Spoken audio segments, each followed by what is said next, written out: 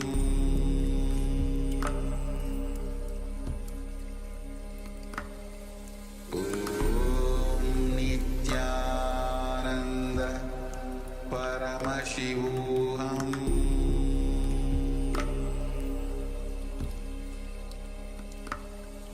Om Nityananda Paramashivoham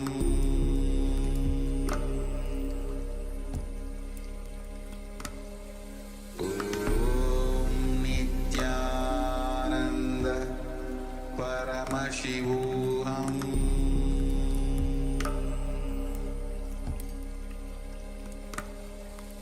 Om Nityananda Paramashivoham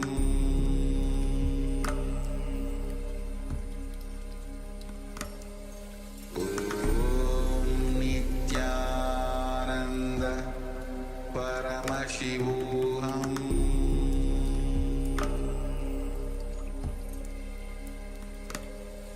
Om Nityananda Paramashivoham Om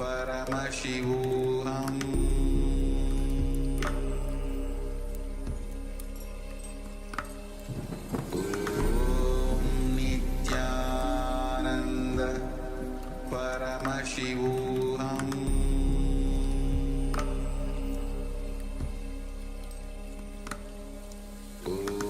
Om Nityananda Paramashivoham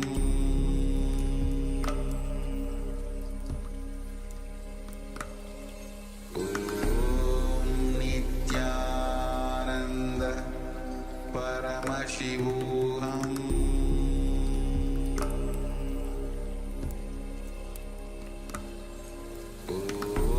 Om Nityananda Paramashivoham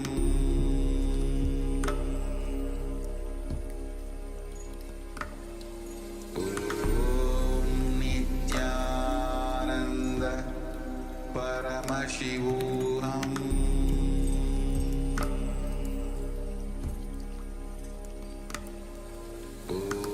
Om Nityananda Paramashivoham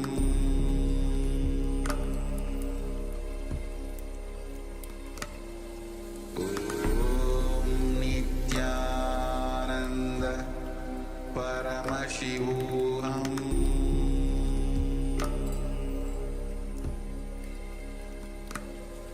Om Nityananda Paramashivoham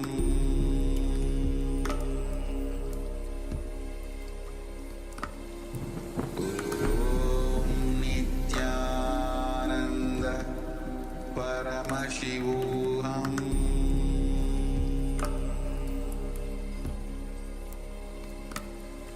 Om Nityananda Paramashivoham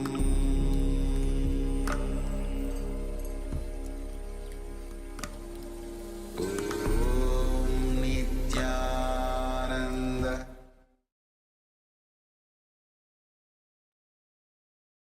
Yes.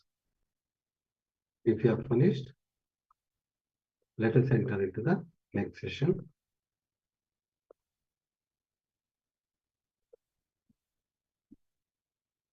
So today, this session will be on completion with others. We'll enter into the powerful satsang from the Swamiji, revealing the deeper truth with how to complete with others. Yes. Have your book and pen along with you so that you can enter into the session of Swamiji revealing the powerful truth about completion with others.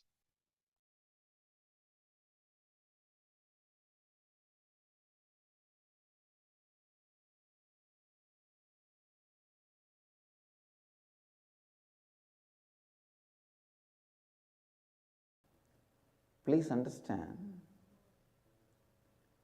you have to have tremendous sensitivity towards human being unless you are a great master. If you are a great master, you should not have any sensitivity to human emotion because they are useless.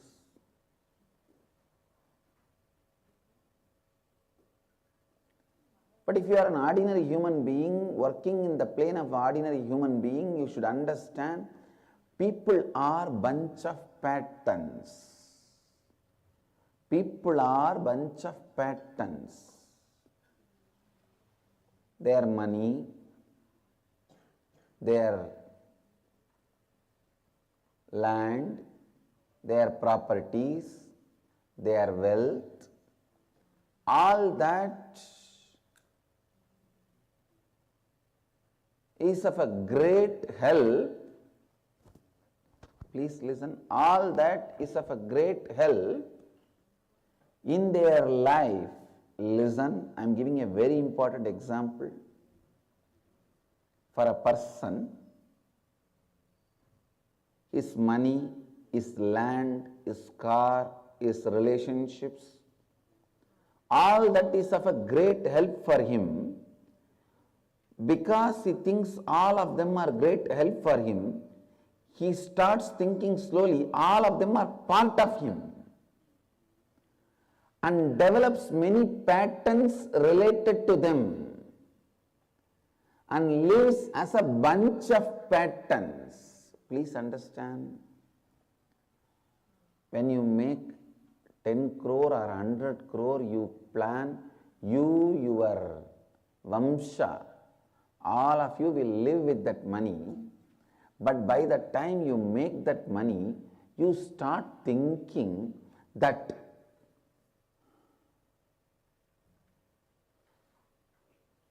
money has become part of you, and the patterns around money has become part of you. Understand, then by the time you have 100 crore, you are no more capable of living because you have already become a bunch of patterns. Bunch of patterns. Human beings are a bunch of patterns. So, even when you do good to them, even when you want to do good to them, you have to go near them very carefully. You have to talk into their listening very carefully with a lot of sensitivity. In your case, a normal man is supposed to create the space and completion in you and share that space with others. That is what is completion with others.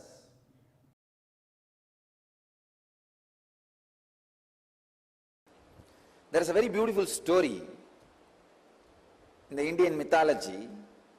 Once Ganesha and Subramanya, both of them have decided to have a challenge that who will quickly go around the world 3 times. Subramanya, as you all aware, has his own flight, peacock. He just sat on his peacock, started flying,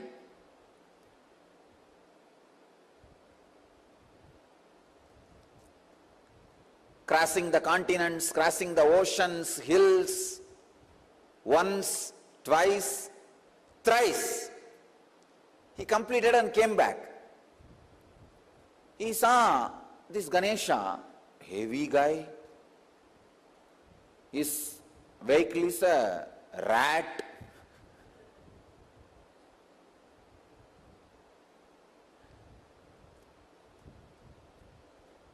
But this fellow claims he won the game by going around Shiva and Parvati 3 times. He says, I won the game. I went around Shiva and Parvati 3 times. With this rat, what else can be done? Yanayai eliyiluttu kondu pogum adisayam. Tamil I described, the rat is dragging the elephant. What will happen? That much is the capacity. But finally, Ganesha declares, I won the game. I went around the Shiva and Parvati 3 times. Subramanya asked, how can that be? Very beautifully Ganesha says, you went round your world, I went round my world. Understand? You went around your world, I went around my world.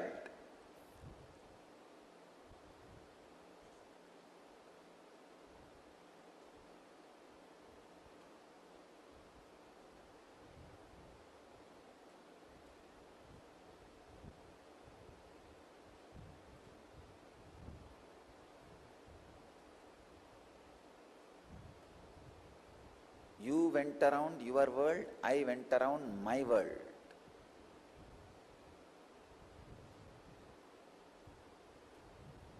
You need to catch this truth. The world, my world. This is the sacred secret. The world is binary, logical, arithmetic, scientific, universal.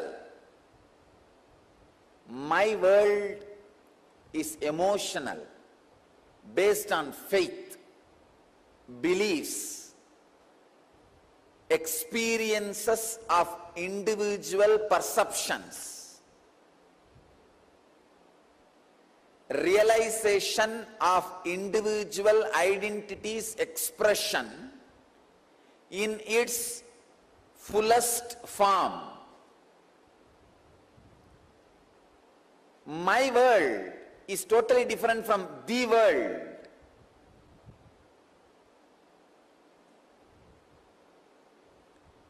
When my world is completely in tune with the world, you are a Jivan Mukta. When there is no conflict between my world and the world, please understand, people who are always going around the world are caught in agitation, anger, stress, rajas. People who are completely caught in my world sometimes can miss the world. Here, Ganesha is successful not just because he was centered on my world, he was centered on my world which was in tune with the world. He was completely experiencing my world, the Ganesha's my world and the world is one and the same.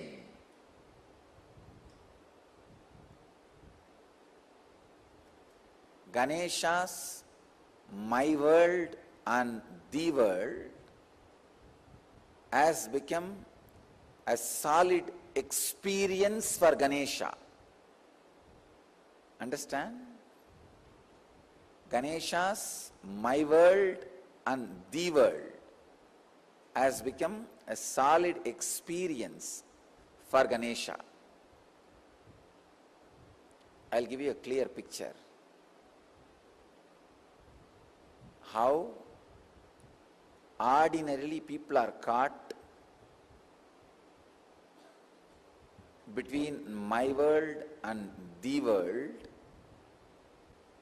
and start preferring between these two, someone.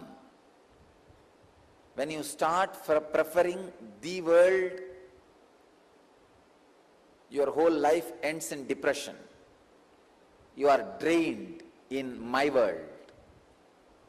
When you start preferring my world, sometime you can lose your balance and get into some fantasies and whims and fancies.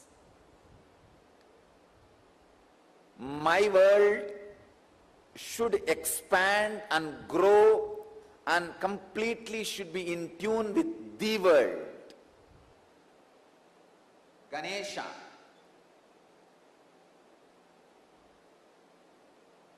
is my world.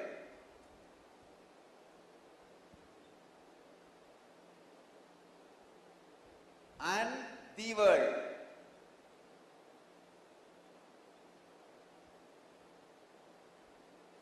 Both are in tune because Mahadeva, Shiva, and Devi. Please understand, Shiva and Devi are really the world, and Ganesha also experienced Shiva and Devi as my world. Please understand, they were really cosmos, and he is also experienced them as cosmos. So the my world and the world has fallen in tune as the experience of Ganesha. So he going around Shiva and Devi is literally going around the world. Even though he said he went around my world, in his case the my world is the world. Usually human beings who give preference only for the world become extraordinary materialists, but end up in spiritual poverty. Spiritual poverty, depression, utter depression. Same way, people who prefer only my world sometimes end up in hallucinations without falling in tune with the world. Understand, the world can't be rejected as you think. Misunderstandings about the world should be rejected.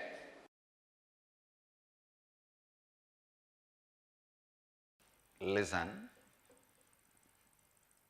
completion with yourself is more like a spiritual practice. It is with completion with others the life itself starts. Listen, it is from the completion with others, I can say, this was the greatest contribution of Vivekananda. Swami Vivekananda's greatest contribution to Hinduism. He brought this idea of completion with others to the front.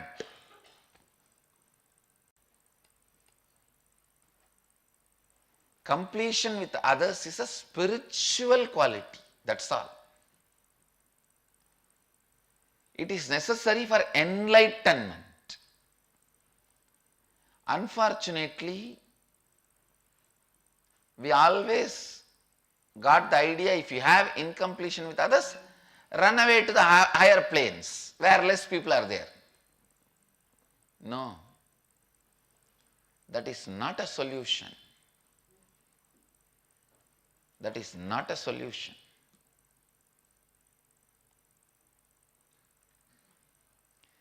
Completion with others is the basic necessity, the basic quality you need for enlightenment.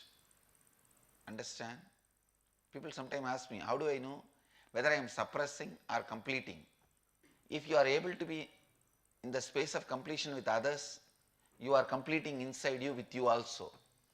If you are not able to be in the space of completion with others, then inside you, you are not completing with yourself, you are only suppressing.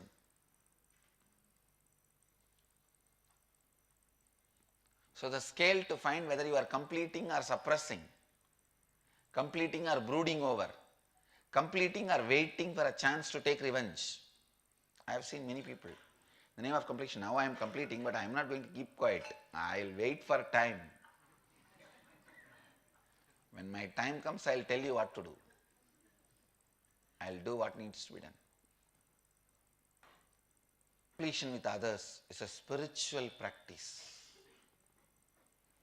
Completion with yourself is like Mahadeva. Completion with others is like Devi. Devi is required for the life to happen. That is why in all our temples, I have put Devi along with Mahadeva. I have not put Devi as a separate deity.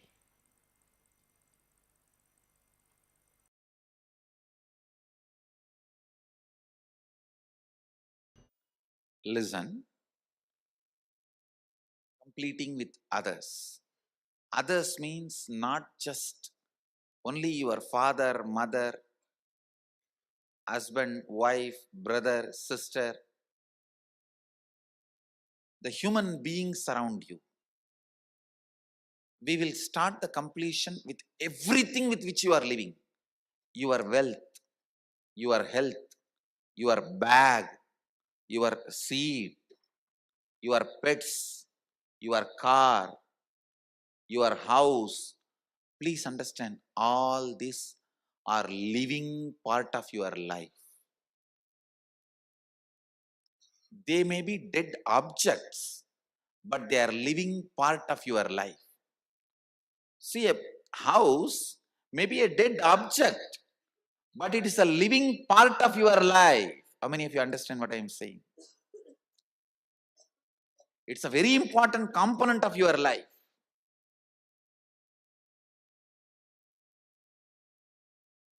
First, we will start completion with all the human beings with whom we are living.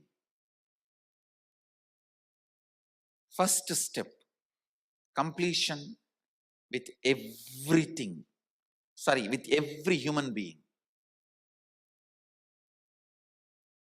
First thing you need to do is deciding, I have to bring completion with others, with whoever I am living.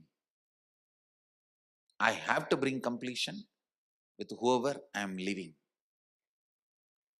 Even if they don't want, I will stretch my best and I will decide I am in the space of completion. Whenever they want, I am open to have them. I am open. I am going to be in the space of completion. Whenever they are also ready, it will become completely complete. Understand? Completion with others does not mean you are going to apologize to them. No. Apologizing is not completion. Asking sorry is not. So many people were saying, I want to apologize, I am sorry. No. I am sorry is not completion.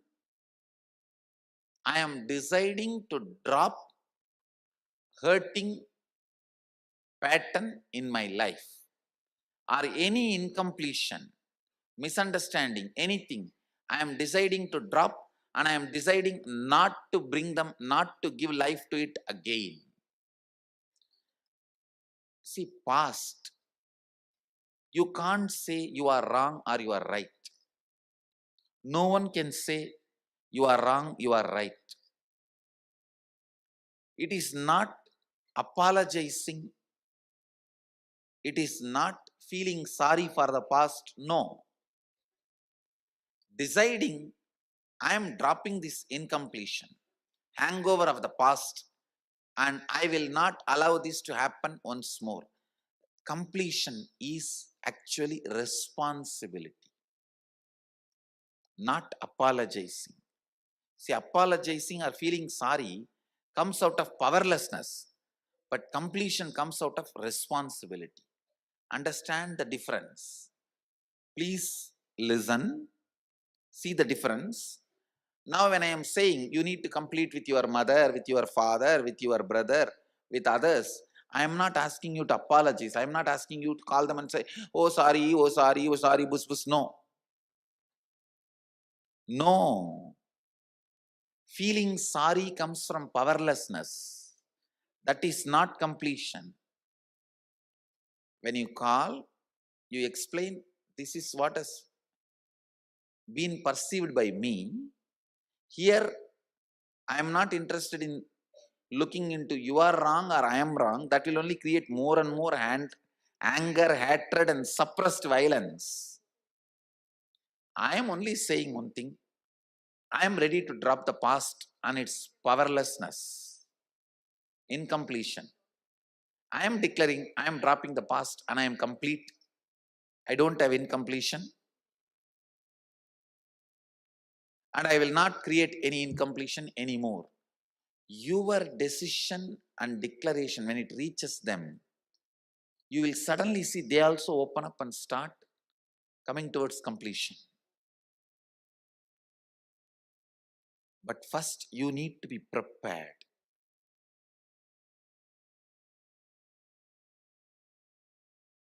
Completion is nothing but coming to terms with the reality. Unfortunately, you cannot and you do not want to face the reality as it is. Kala Bhairava as it is. You put all your incompletions on him, your own imaginations on him, your own ideas on him, your own perceptions on him. Anything between you and the reality is incompletion. And coping up to face the reality is completion.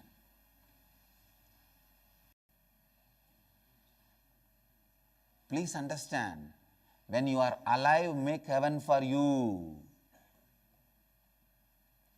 By creating completion within you and completion with others. While you are alive, make heaven for yourself. While you are alive, make heaven for yourself.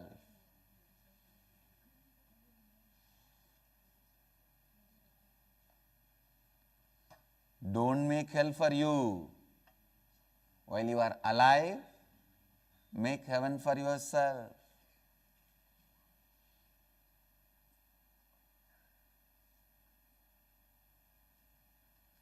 If you are in the hell now, if you die now, don't think you will move to heaven or somewhere else. No. To terms with reality. Today meditate on this. Coming to terms with reality is completion. I am not saying you should not change reality. I am not saying you should accept reality. I am only saying reality should not make you powerless, that's all.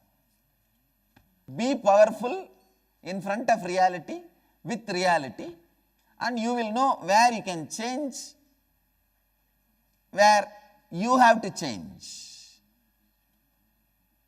Where you can change and where you have to change.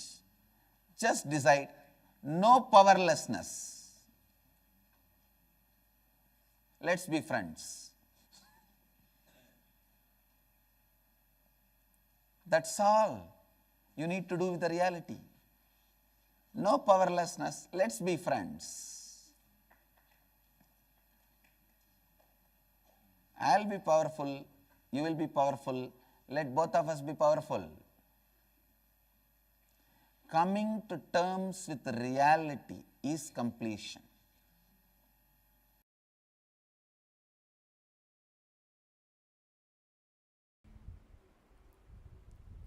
When you feel the idea of life is enemy is completed, you are in love, same statement from the other side. When somebody loves you, when you feel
Yes. If you have finished the exercise, we can enter into the powerful session from Swamiji.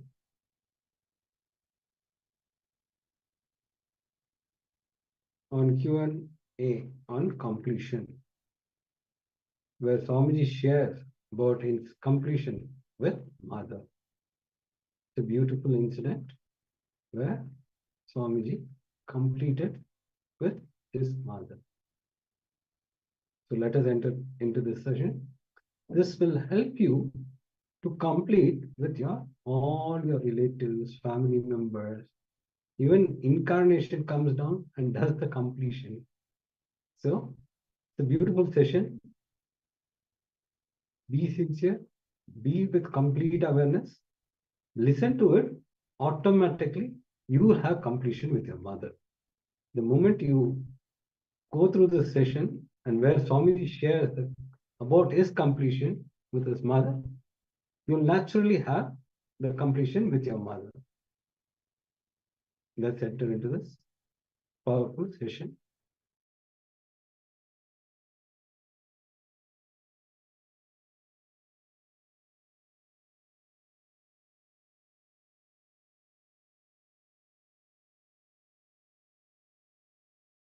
See, let me tell you my own completion.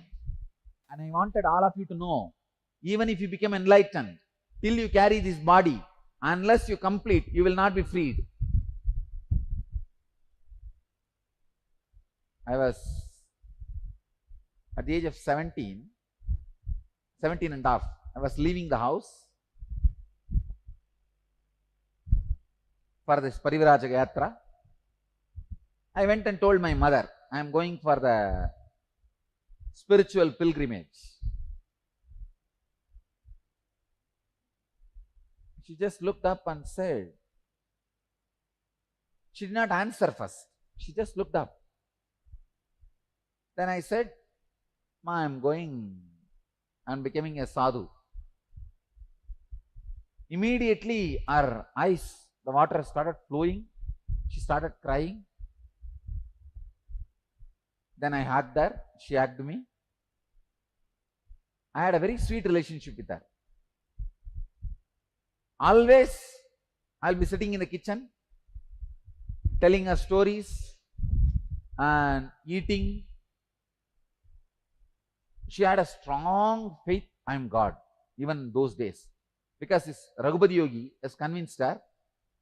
See, in Orthodox homes, when they cook for deity, they will eat only after it is offered to deity. They will never allow children to touch, or they will not touch. But anything my mother cooks deity, I'll eat and she will never tell me don't eat. And after I ate, she will put it for the deities. She was very clear that I am some way spiritual or extraordinary. Very close relationship I had. Till the age of 14, I slept with her only. Till the age of 14. And I had the problem of bedwetting. Really. I'll fall into samadhi. Later on I realized it is samadhi. At that time it was a problem. All the school kids will make fun of me. Once in a while I go to the school. And this is one more reason for me not to go to school. I'll come back and tell, no, they are all laughing at me. See, anything happens in your house, school will know, because it's a small village. And it's a giant family. So early morning they will bring the bed and dry it on the top of the rooftop. Then whole world knows. I had bedwetting that night. She hugged me and I hugged her, and then finally I asked her, what do you mean by crying? You mean to say I should not go? She did not tell I should not go. She told me, no, I cannot stop you. I am not able to tolerate, so I am crying. That's all.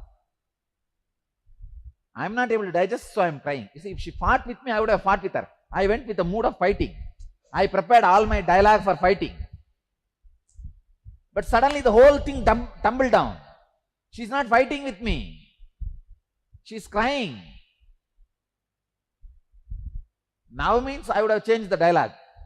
But that time I didn't know what dialogue to speak. Anyhow, I left, but I was very firm and I gave them 3 days time. You call all your relatives, whoever want to see me last, they can see. Because I was very clear, I will go away to north and never come back. And it's almost like a big ritual. I was seated in the sofa in the center of the house. All the relatives and the old ladies will come and cry, ah, where are you going, and all that. It's almost like if there is a dead body, how they will cry. They came and cried. And after some time, they will have their coffee and go out. That's all, nothing more. And for many people, I did not even give a logical reason. I told them, why don't you eat? It's time. And they straight go and eat. That's it. Only for few people, I need to give a logical convincing or fighting or reason and all that. Many people, they'll come and stand, why are you going? Why can't you be here like us? Why are you leaving Arunachala and going? Is there any place better than Arunachala? I'll tell you, why don't you have coffee? See the smell, go. And straight they will walk inside. They will not even think I am not answering their question. Really? People are so unconscious. Anyway, the 3-day celebration is over, farewell celebration. My grandfather tried to bring all the intellectuals of the city under whom I learnt. I learnt Saiva Siddhanta and all these things. The mantric tradition, all that I learnt. And all those pandits were brought, chanting Rudra, Chamaka and all these mantras and all that. So all those pandits are brought, Tamil and Sanskrit pandits, and they were all sitting and advising, long, big lectures. Finally, usually whenever they come to my father's house, my grandfather's house, they will receive 11 rupee dakshina. I told my grandfather, Papa, they have finished, why don't you give that 11 rupee? And they took the 11 rupee and went away. Anyhow, I left the house, became enlightened also. In my search, so many things happened and I achieved that experience and all that is over. When I came back to the body, settled into the body, first thing I saw, there's a hanging, biomemory, mother's suffering. Understand, she never fought with me. If she has fought with me, I wouldn't have had any hangover. Come on, you hit me, I hit you, bargain is over. But it was crying. The moment I settled into my body, I tell you, Diwali day, I settled into my body. Next day, I was in Tiruvannamalai to meet my mother. It's like when a woman delivers baby, how the body will be very fragile. That is the way my body was there. So I was just walking and I saw my mother in the temple. I was sitting in the temple, I did not go to the house. As a sadhu should not go back to his house, I was sitting. I have already taken sannyas also. I am with a kavi.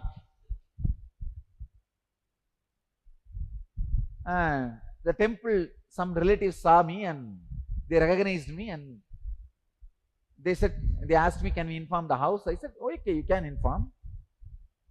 And she came to see me, and then when I told this to her, she said, no, Swamiji, I can't disturb you, but I could not tolerate, so I cried. Only when I again hugged her, see, first time when she hugged me, before she could take her body out, I took it away. That incompletion was there. This time, till she took her body out, I was hugging her. I can say that is my completion. Only when I completed, understand, even I settled completely in me. Even if you get enlightened, unless you complete, you will not be able to settle down. Even if all the engrams are burnt, the body, the biomemory which you are carrying to function, that retains the incompleted pattern.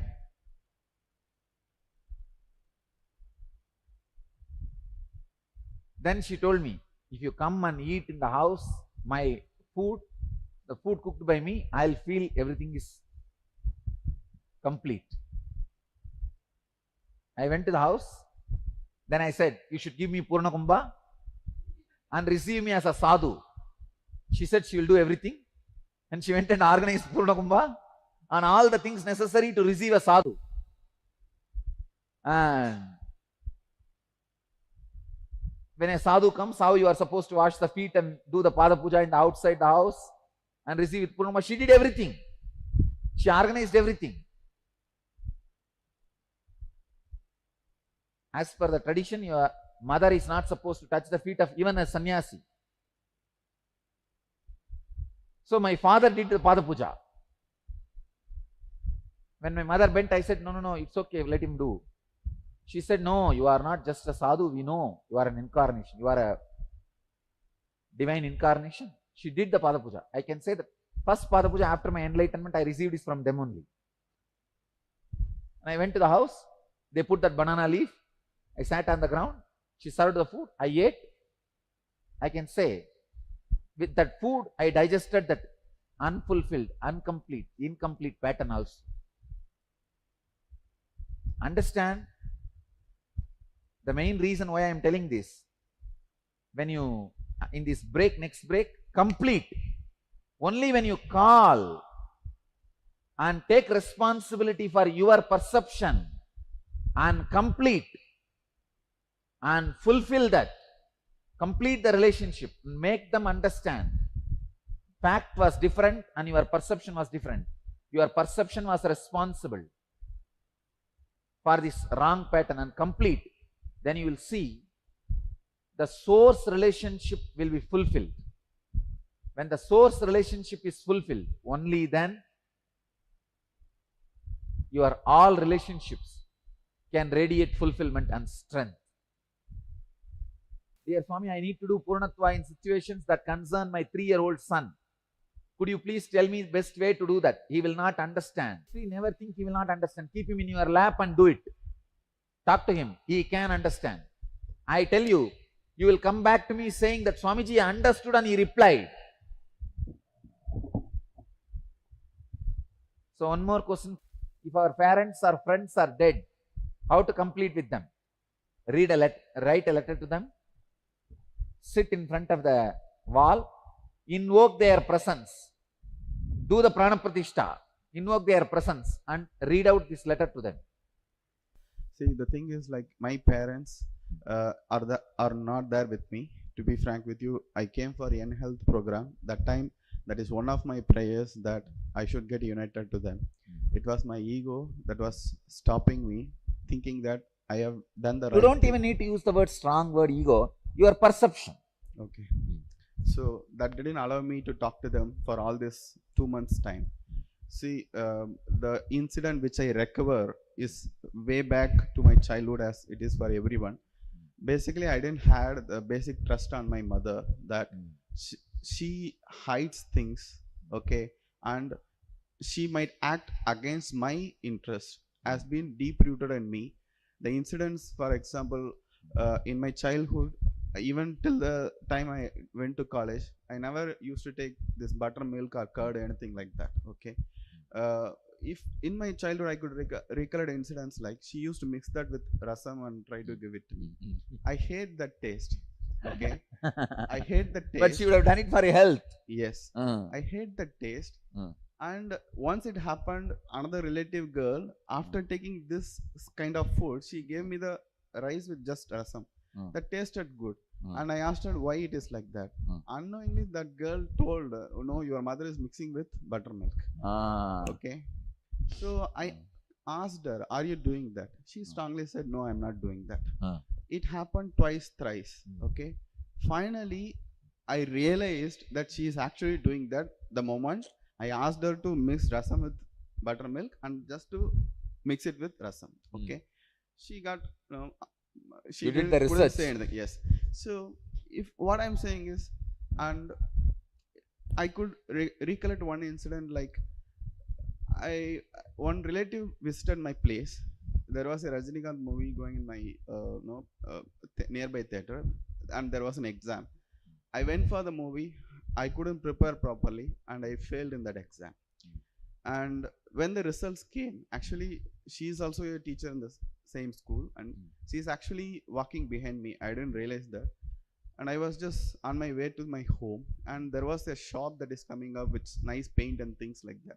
Actually, from within, it was a shock for me that first time I failed. I felt I am so unsuccessful, and I was feeling bad only. But the colors and other things in the shop, it was so attractive that I was trying to touch and feel that it was sticky and some reactions, and I came inside the house. After I came inside the house, when I was not normal, she asked what happened and I showed the things. She got really irritated and she just beat me like anything that day. And I was hurt, and by the time my father came, I was still in that mood. And when everything was told to him, my father was trying to support me, saying that I think you have hurt him so much, no? He's not okay. That moment, the word she was trying to say is nothing like that. He's acting. No, after getting the result also, I saw him playing with paint and come inside. Okay, he's just trying to make up a case kind of thing. I felt really bad. Okay, you saw me from behind. Okay, and I was truly feeling hurt. Instead of giving me support, you doubted You are very, my I thing understand. that, and People becoming insensitive to you. yeah. So right from that, if I see the pattern, even few years back, But you need to understand one thing. People don't need to support you. Understand? Huh? It is completely wrong expecting support from people. Understand, human beings are orphans. You came alone, you are going to go back alone. Anywhere, if somebody gives support, be grateful to them. But you are not qualified for anybody's support. And same way, nobody is qualified for your support. If you are giving as a gift. If you are receiving as donation. That's all. Make it very clear. When the moment it has to be done comes, you start creating wounds in you. The pus in you. Go ahead. So even my recent years, when there was a their 60th marriage, Arda Kalyanam, when they are having it, there was somebody who I didn't know. He was sitting next to me trying to take food. He was trying to ask me what I am doing, where I studied, whatever. He had some good regards. And it just happened that that guy was trying to refer somebody as some girl is there and we would like to get my horoscope or something like that. I don't know what mood she was in. The way she said is, actually he is yet to settle. Let him first get a job, then we'll see. I felt so bad and insulted. There is no need. I felt there is no need for her to tell this answer there. There could have been n number of answers. Even if that has to be told, that could have been done in a better way. And even I realize I have made a love marriage. I'm happy with my wife and my kids. Fortunately, I got a family which I cherish. But somewhere, lot of incidents is something like a kind of revenge I took on my mother. You didn't value me. Okay. You didn't care to give me a life. So I am setting my own life. So whatever be the conflicts and things that has been happening till now, it is something. Did you call them now and complete it? Yes, I spoke to them. With whom you spoke? I spoke to both my mother and father. And tell me that experience. So that is the real. Okay. So as definitely when I was telling all these things, right from the incident for my health she has been doing and things like that. Basically she never had anything against me, as any mother will never have anything against the child. She has been her own calculation and trying to get me in a right track. And she basically said, at least now you understood me. At least now you understood me. Even the examination results and things like that, I had my sister who was laughing at me and trying to take advantage of that situation for that particular span where she got a special attention by my father and I didn't get it. The later when I started studying properly, I thought of reverted it. Now I am topping. Now you got to give me respect, and I have to get special treatment than my sister. All these things has been repeatedly coming and ruining, both my parents' life, my life, and my sister's life. Even as my father, it is something like, he never speaks up. If somebody, two people are there in a conflict, he keeps quiet. Even he suffers, he doesn't speak. So many times when he shares his incidences, what happened is in his workplace, what happened with the parents, the child, as a child, when I'm listening, I wanted, why don't you tell this? Why don't you tell it to them then and there itself? Why don't you fight back? This has, I have been keeping on telling this, but it has gone to a different dimension now that I'm almost impatient to give reactions. What I am feeling that I just express without processing in a proper way. These are all certain things I could recover in a matter of few hours. When I'm speaking to them almost after an year, okay, and even when they took the call, that anger was there. The moment when I started speaking all this incident, as obviously she was saying, I didn't even remember all these things happen. Only thing is, you just trust me, I don't have anything against you. I'm really happy that at least now you realize, and rest of our lives, let us be happy. And thank you so much. This prayer which I put in front of you during young health, that has become reality now. Yes. Great. Thank you. See, actually, when this kind of things happens, don't think I am fulfilling your prayer. You are fulfilling my prayer. I am praying to you, please have a happy life. So you are fulfilling my prayer. See, for most of us, our whole life is a reaction. It's a revenge you take on all the situation and people which happened in you in the initial years before the physical maturity. I want to tell you one thing. This time when I went to Tiruvannamalai last time, after, I don't know, maybe 20 years, I told my secretary, come on, let's drive and see my school. Even when I was studying, I never went there.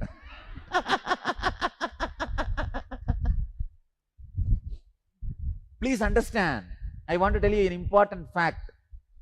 The moment I saw, I was shocked, because in my memory, the building always was recorded as a huge building. Now, it looks so small. Just if I send one brahmachari, he will build that building.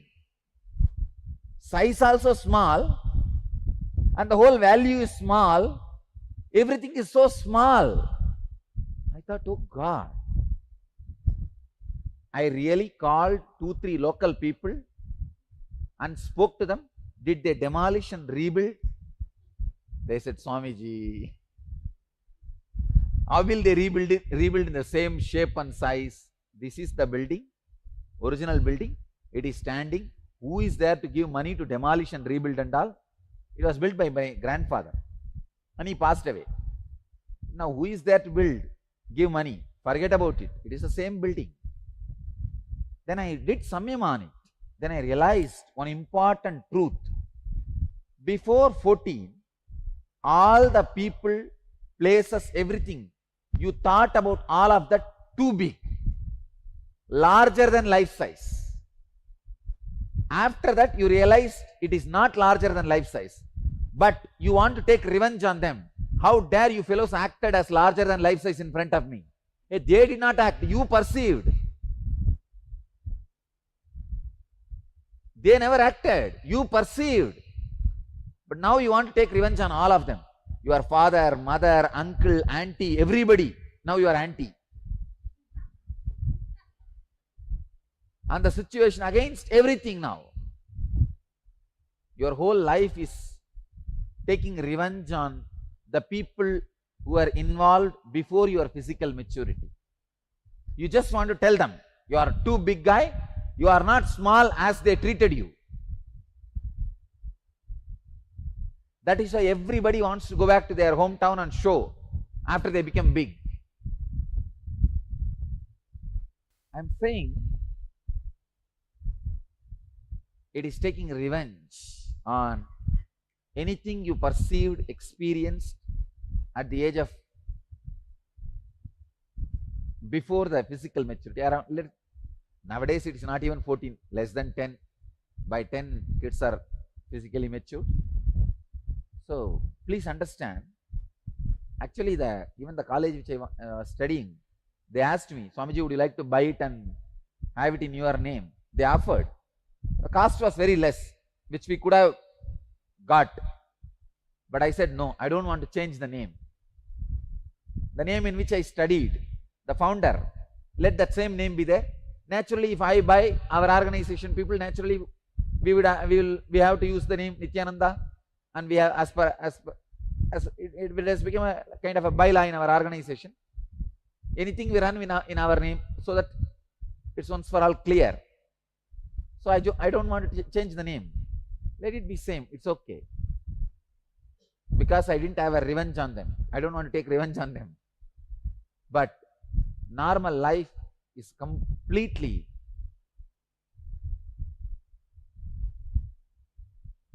taking revenge. Same way, I have seen women who went through abuse, they became dominating.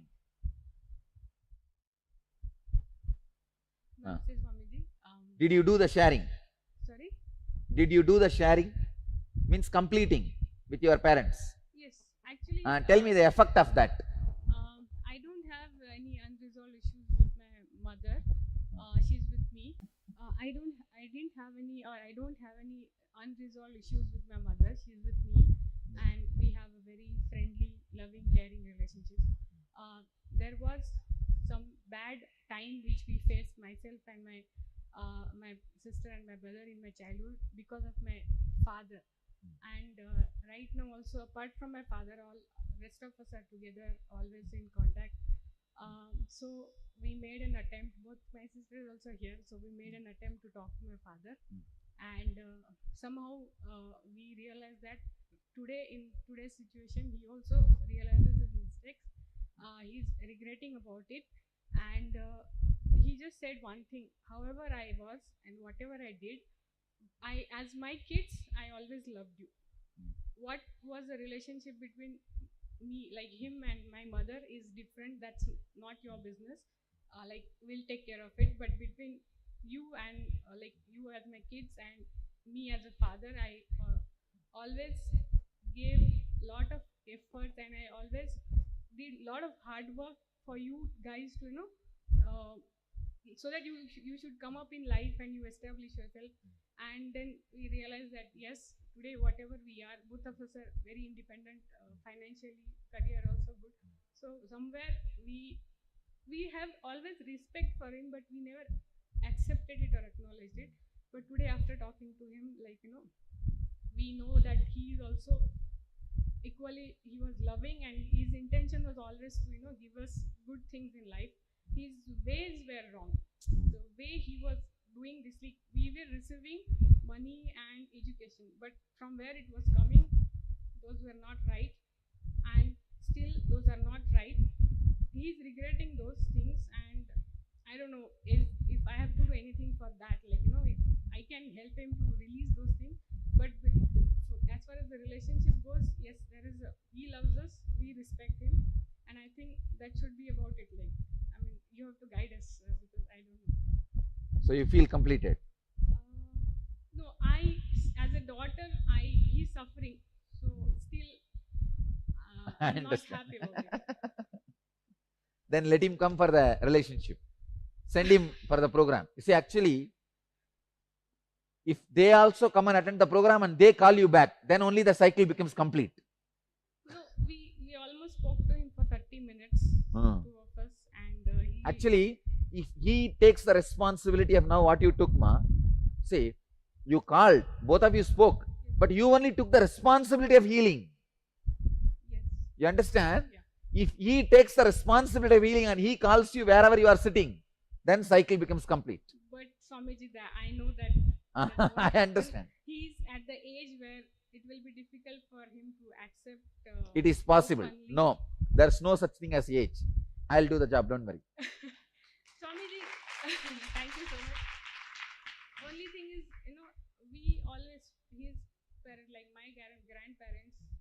very much religious.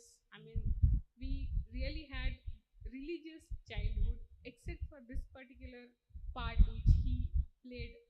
If he had followed his parents' path, it would have been very much blissful. But now we have mixed feeling. When we think of our grandparents, we think we are very much blessed to have such grandparents with spiritual inclination. We also have that from him, but it's like it's mixed now. I So understand. you have I to help understand. us. Thank you so much. Come on, this side, newcomers. What you shared and what transformation you had by the completion. Let me listen to the stories. Dear Swamiji, thanks to Almighty. Mm. I mean, I have no regrets in my life as of this moment. Born in a big family. My father was a role model for me. He was very caring. So no problem. No problem. I mean, Very rare, but it happens sometimes. And after marriage also, I mean, we are blessed with two beautiful children. They are also coming out with flying colors. I mean, thanks to parents and Almighty, and for your blessings too. Great. Thank you. Come on, let me listen from this side. You see, mainly I wanted to hear when you completed your experience. All newcomers, come out. Your completion and the experience of the completion. Come out. When I was 11, my parents divorced.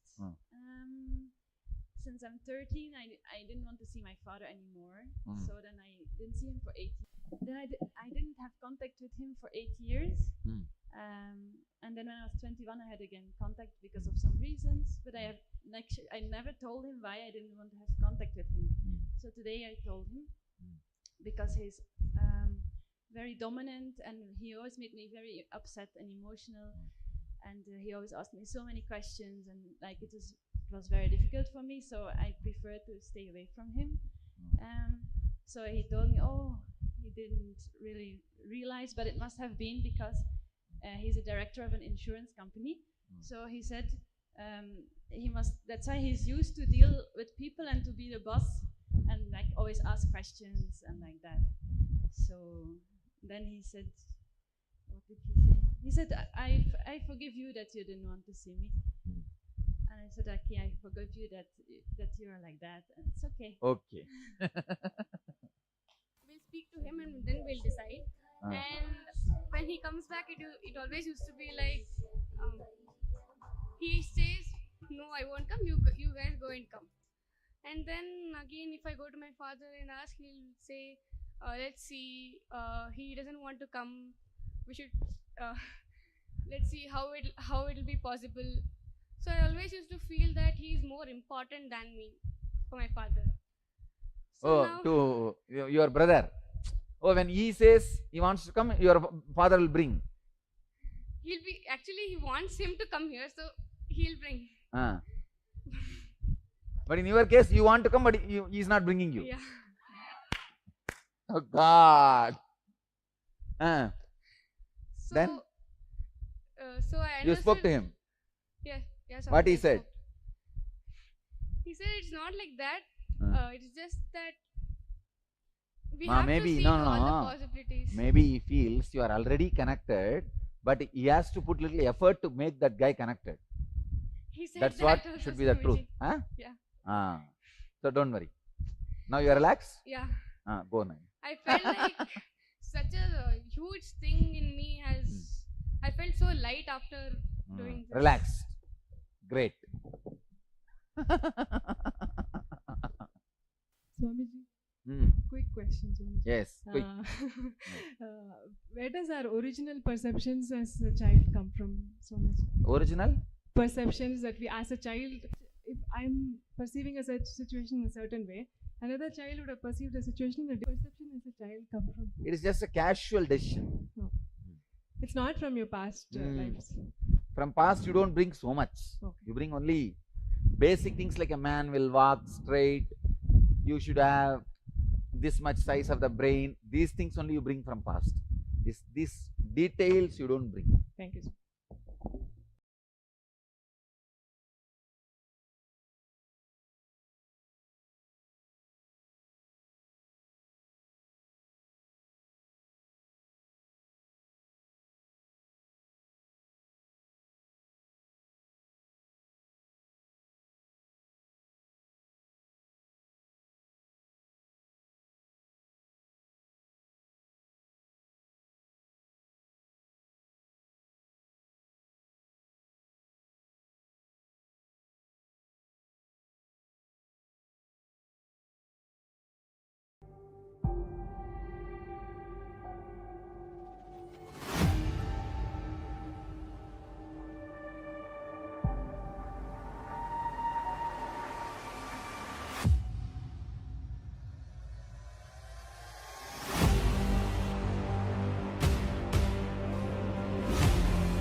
the best day. Sadashiva appears for Brahma and Vishnu early morning, the form of light shaft, means the consciousness which is beyond time and space enters into time and space. Sadashiva declares, let me become many to celebrate myself. So morning we celebrate he becoming many. You can see every deity, every god, we go and light the lamp. So each, the Sadashiva himself becomes many. So whole campus we went round. It was such high energy. So again the many becomes one. Not only spiritually, even socially, this celebration forms a very important part of my life, because this is the only celebration I enjoyed from my birth, at least in this body.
Today is the best day. Sadashiva appears for Brahma and Vishnu early morning, the form of light shaft, means the consciousness which is beyond time and space enters into time and space. Sadashiva declares, let me become many to celebrate myself. So morning we celebrate he becoming many. You can see every deity, every god, we go and light the lamp. So each, the Sadashiva himself becomes many. So whole campus we went round. It was such high energy. So again the many becomes one. Not only spiritually, even socially, this celebration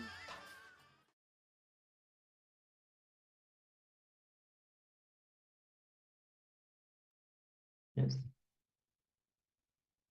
With this, let us now get ready, as we are going to enter into the main process of the day, which is the living Advaita process. Swamiji has released this as a means to complete with others and to experience Advaita in your day-to-day life. Manifesting Advaita, living Advaita with your team. Yes. Advaita Satya is the only truth. If you experience at least with 11 members this Advaita, you'll get enlightened. So it's a teamly completion with the 11 people who are involved in your life. So let us enter into the session.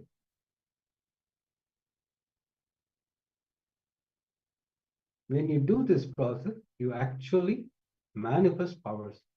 You will start seeing miracles happening in your life. So go through this session with complete awareness, sit straight, have your book and pen along with you. Many powerful cognition. When you imbibe that, it will manifest as miracles in your life. Let's enter into the session.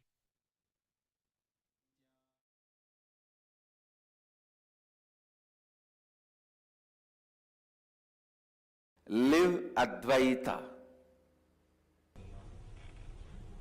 Understand. In Kathopanishad, Living Advaita. the Upanishad says, live Advaita. if you do a ritual, Vajapeya, if you do a ritual, whatever you want from the power of Advaita. Understand? Advaita is a simple basic truth. Simple basic truth. Like a sun rises in the morning in the east. You can't go on debate about it. The direction in which sun is rising, we call that as a east. The time when sun is rising, we call that as morning. These are simple factual understandings. So Advaita is also a simple factual understanding. Fact based on which you need to plan your life.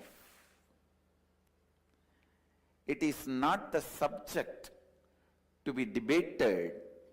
It is a subject on which you plan your life strategy. Advaita also is not the subject to be debated. It is the facts on which you need to plan the strategy of your life. I don't even want to use the word truth because it is loaded. I'll use the word fact, a simple fact. Advaita is a simple fact on which you can strategize your everyday activity, everyday action. Please understand, all of us are completely connected in the space of oneness. I am not saying all of us are one. All of us are in the space of oneness.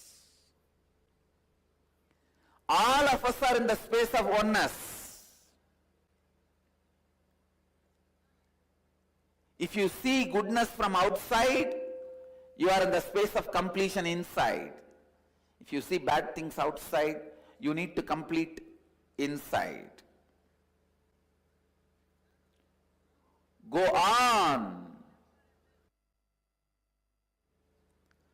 Go on.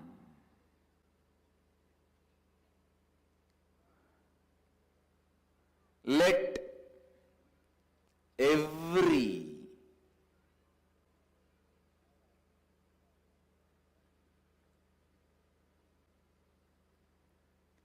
decision you make, let every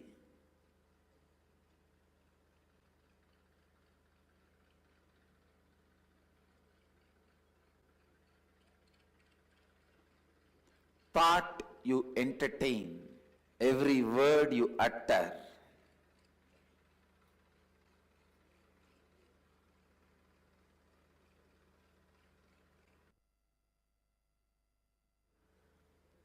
every word you utter, every action you do, let it be based on Advaita.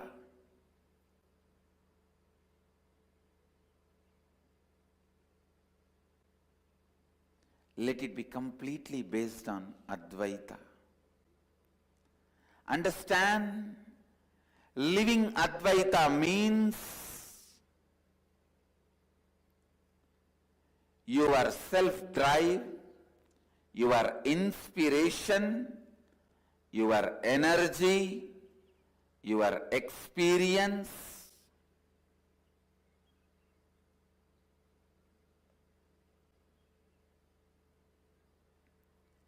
your intelligence, everything operates from Advaita, from that truth and fact, sacred secret of the oneness. Understand?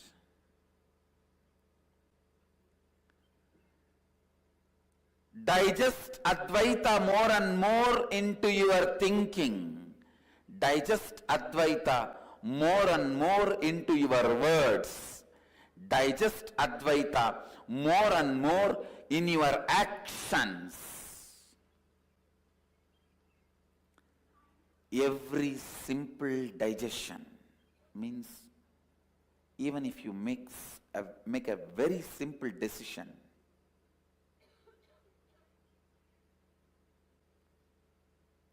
I will not use the word I and mine in my words, in my speak. When I speak in my speech, I'll use only the word we, us. Even this simple decision will go on be reminding you, if you take it from the context of oneness. If you take this simple decision from the context of oneness, even this simple decision will go on be reminding you the Advaita. It will go on be reminding you the Advaita. Every day morning when you wake up, align yourself to that oneness. Every thought, every action.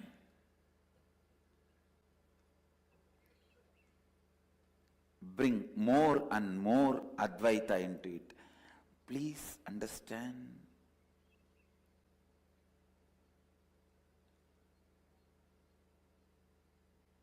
Do not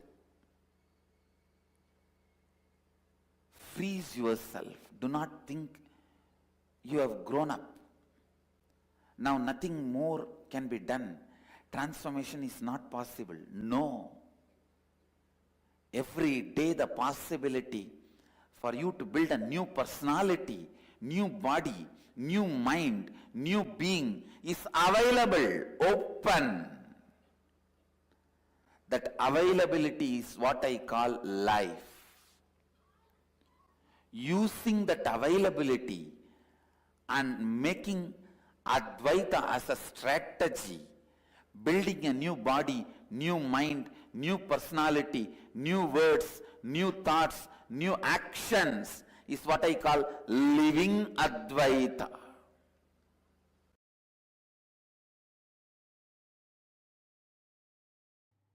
Timili means extension of you. It is just extension of you. You will feel the whole Timili is just more hands, more heart, more brain, more legs. All our Hindu gods portrayed with many heads, many hands, many legs is nothing but they had that powerful Timili. Please understand, every one of you should have at least few people around you in this frequency where you experience tremendous friendliness with them and they experience tremendous friendliness with you, I tell you, you need to know, please understand, there may be million-liter the arak in a shop, but you don't need million-liter to get drunk. You can't drink million-liter. If you drink some 10-liter, that's enough, that's a maximum. Same way, there may be the whole ocean, but for you to die, you don't need the whole ocean. Just some 100-liter water goes inside your body, you will die. Same way, there may be billions of people. For you to experience the ultimate enlightenment, you don't need to feel oneness with all of them. Understand, 11 people in your life, if you feel the non-dual experience of oneness, you will become enlightened. You don't need more than 11 people. The 12th person, you will be enlightened. Because your brain, your individual logic cannot retain its individual existence if you extend your oneness more than 11 people.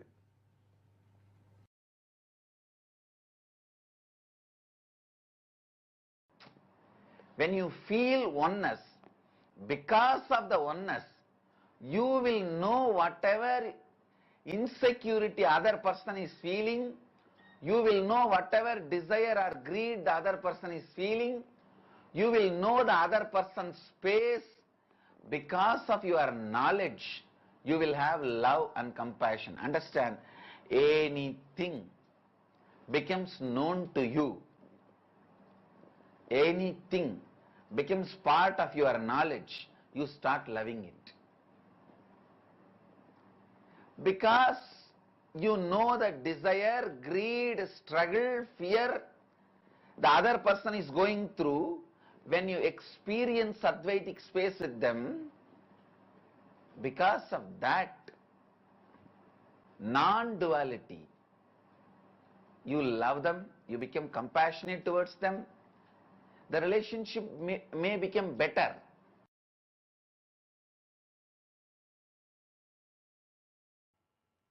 The rustic, raw,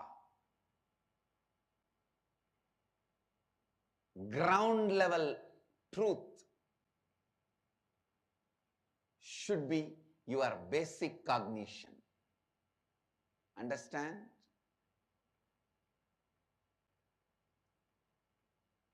The rustic truth of life is non-duality. The raw truth of life is Advaita. It should become your basic cognition. In whatever you do, in whatever you live, in whatever you touch, in whatever you handle, in whatever you see, come to the truth, come to the clarity. Whoever may be in your teamily, A, B, C, D, E, F, G, H, I, J, K, whatever, please understand,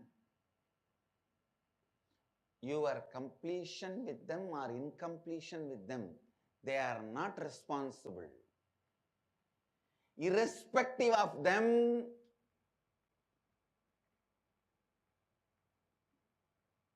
you develop a pattern of incompletion with somebody else, somewhere else, and bring it and put it on these people. See, whether you put the gunny bag on them or silk shawl on them, you weaved it somewhere else. The poor fellow who is standing in front of you is no way responsible for the gunny bag or the silk shawl you are dumping on them. So understand, Advaita Satya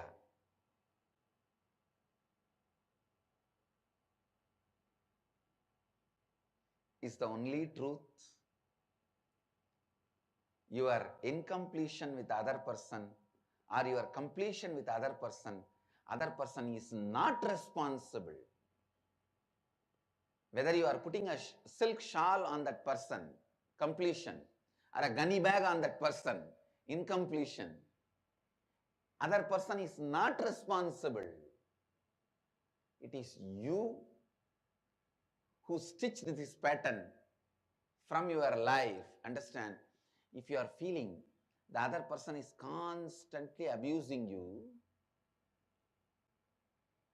even if you remove the other person and put somebody else, even if you remove A and put B, in 2 days you are going to feel this fellow is also doing the same thing to you. Whether you are completion or incompletion, the other person is not responsible.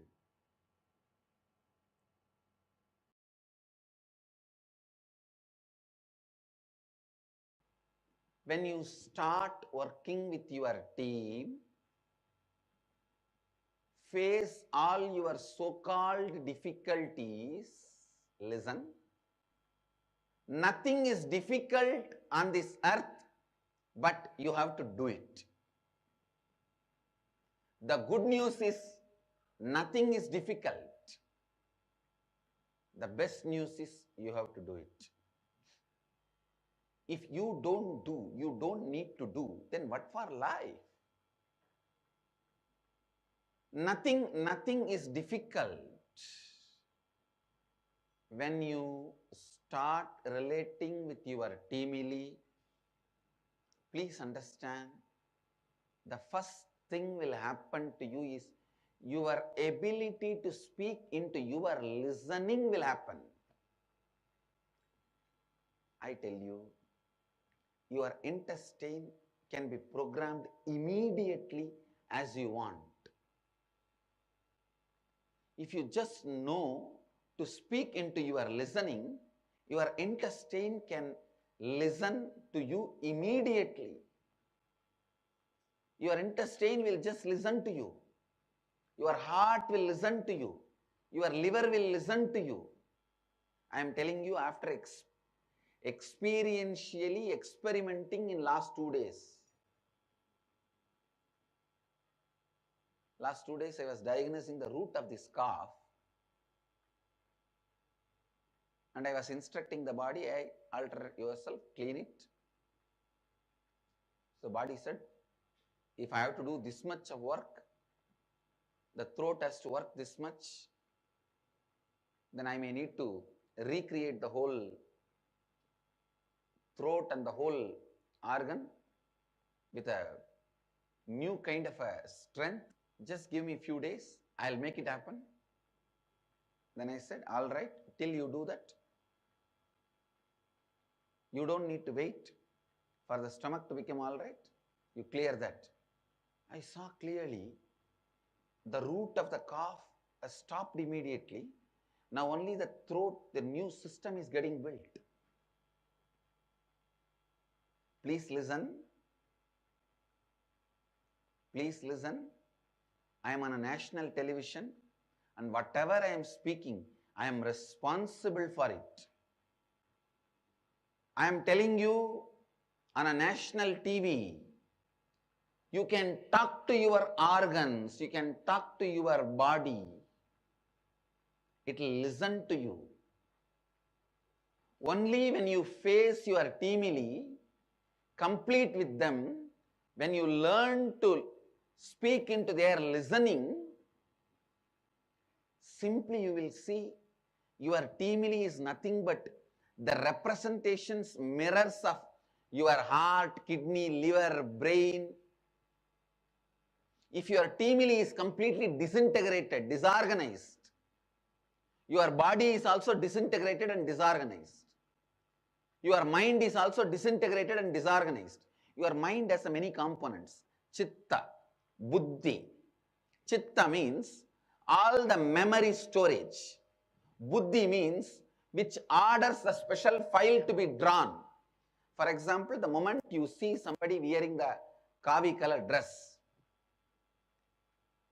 you would have had a good and bad both with that color. if your buddhi orders the bad file and the chitta will supply that, that is what becomes incompletion. If your buddhi orders the good file and that is what the chitta will supply, and that only leads to friendliness. Understand? Whether your perceptions, sensory activities leads to more and more incompletion or friendliness is decided by the responsibility with which your buddhi behaves. The responsibility with which your buddhi behaves. Listen. Please understand. If your buddhi cognizes from the space of Advaita that everything, I am responsible, I am the source, then it always orders the right files to the chitta.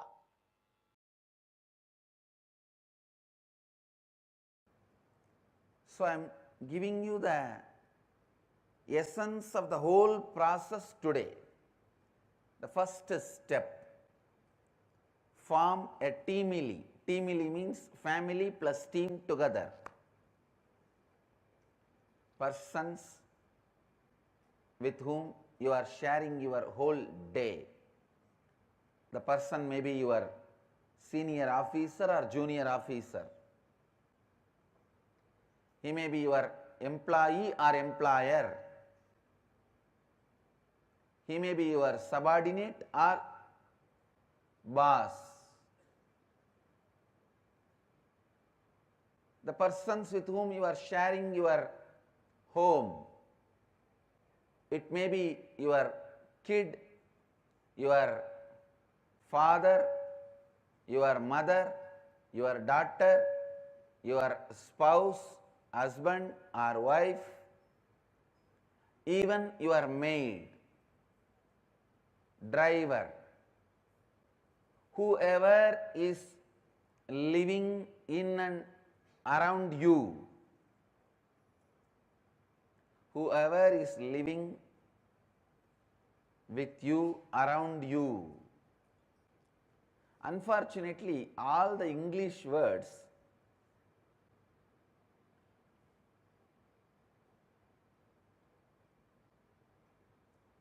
are too small. The word Bandhu Mitra, what it means in Sanskrit can never mean friends and relatives in English.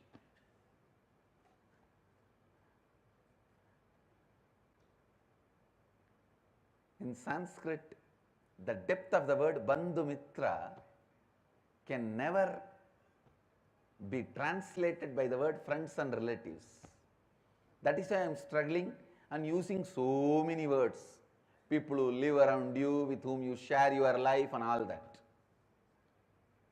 In Sanskrit, just these two words is enough. Bandhu Mitra, your teamily. Your team and family. Make a list of your team and family. Decide you will live in the space of completion with all of them.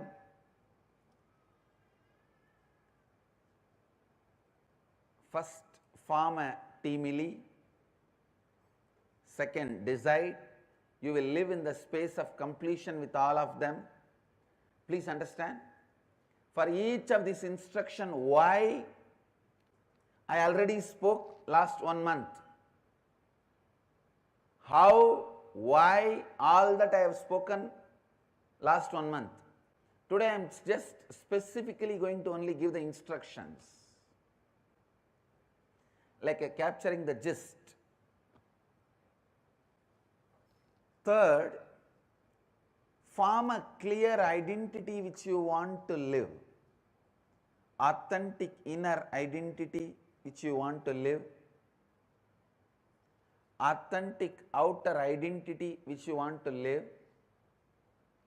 Authentic others' image means the image which others want to feel about you. The image, what is the image you want others should experience about you? And life image, what is the image you want to experience about life?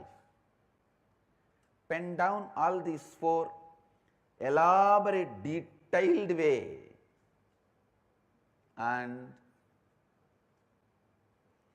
as the support of your teamily, tell them, this is the way I am going to build myself.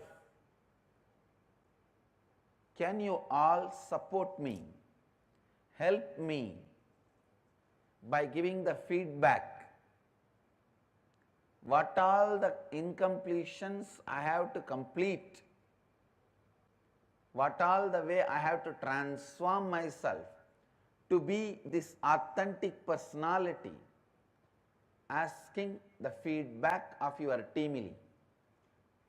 When your teamily gives the feedback, you need to sit and contemplate, to track back, trace back all those incompletions in you, how the patterns developed in you and became those incompletions which your teamily is pointing it out. This is the tricky area. If you tell your teamily, I want to be remembered by all of you as a loving, caring person. Your teamily says, then you need to develop more trust on us. As on now the trust is not enough. Then look back, when this distrust pattern starts, you make the list of all the incompletions you need to complete. Your teamily's feedback is like a raw understanding. You tracking back and tracing back to the source of patterns, root incidents from when you developed those incompletions. I gave you one example. If you declare your other's image, I want every one of you to perceive me as loving, caring person. Your teamily gives you the feedback. You may have to raise your trust on us more. That's the incompletion we find. Then you need to sit and trace back. When you started developing this distrusting pattern, those incidents, pen down. Now all the feedback your teamily gave and the tracking back, tracing back you did, which is available in front of you, is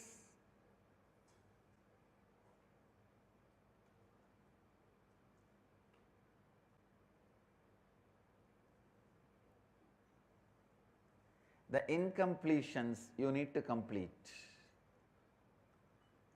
That is the incompletions you need to complete.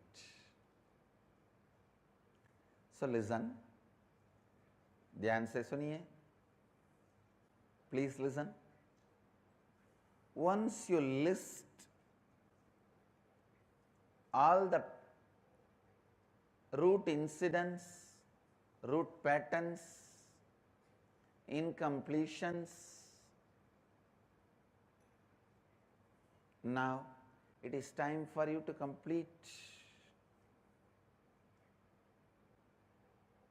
I tell you, the moment you pen them down and identify your incompletions, they lose power over you. They lose power over you. Sometimes people ask me, how to know teamily's feedback is right? Be very clear. Anything teamily gives as a feedback, take it as right. Don't even have the problem whether teamily is right or wrong. Anything timely gives us a feedback. Take it as right and trace back, track back. If it is not right, don't worry, naturally those incompletions will not be there. If it is there, complete it. If it is not there, enjoy it, that's all. Describe all your incompletions in detail. Just by understanding, most of them will lose power over you, and the remaining, if there are few, sitting like a small wound, like a pus, just few days, complete them and drop it, it will disappear. Nothing to be worried, nothing to be bothered.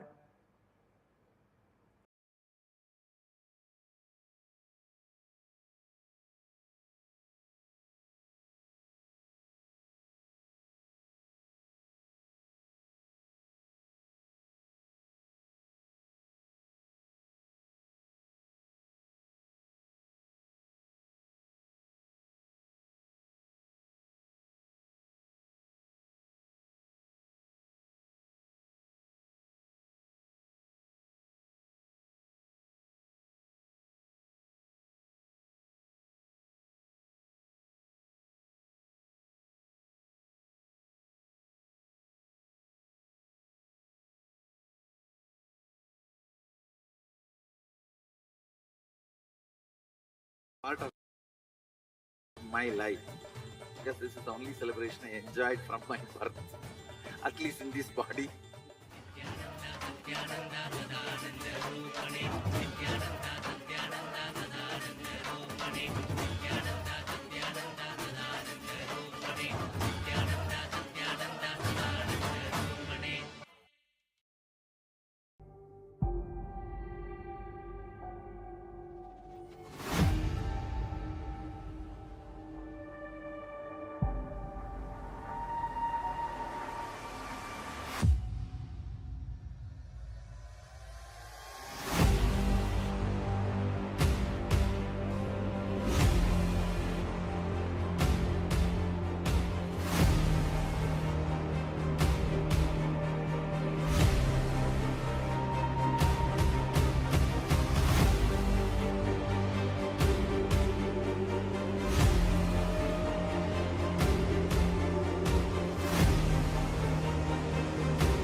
Yes. After this powerful session of being in Advaita, in oneness with your team, now let us enter into the Kumbh Mela celebration, followed by Swamiji's darshan. The whole Kumbh Mela, how it started and what all happened. It's beautiful. If you listen to the sharing of everyone, you will understand how beautifully Swamiji took everyone to Kumbh Mela and how everything happened, the whole celebration. It is a story for everyone. It is a celebration for everyone who involved in Kumbh Mela. Let us learn more of Kumbh Mela celebration. Now, let us enter into the Kumbh Mela celebration. Every one of you, all the participants, every one of you that are here, just join, be part, become a part of Paramashivoham You will experience some amazing moves. You will have phenomenal shift in the way how you experience Shiva, the way how you experience Swami, the ultimate manifestation of Shiva. You can have any, you can say, okay, I'll attend Paramashivoham. Yes, that's great. But it's still, you are where you are, think from where you are, and you're going to be attending the session and you will be understanding. That is one. But when you are part of the Paramashiva Sena program, you are going to be experiencing all this highest reality as your experience. You will be experiencing it right now. That experience is what Paramashiva Sena gives to you. Now, I see many participants that are here with us and so many more who have joined with us in different platforms, Zoom rooms. It's so wonderful to see all of you. Can I request everyone that are here who have already decided to become part of the Paramashiva Sena? Today's Swamiji revealed a very important revelation. How many of you understood about how the different layers of tamas exist in us? How many of you clicked with it and understood? Please post here in the chat.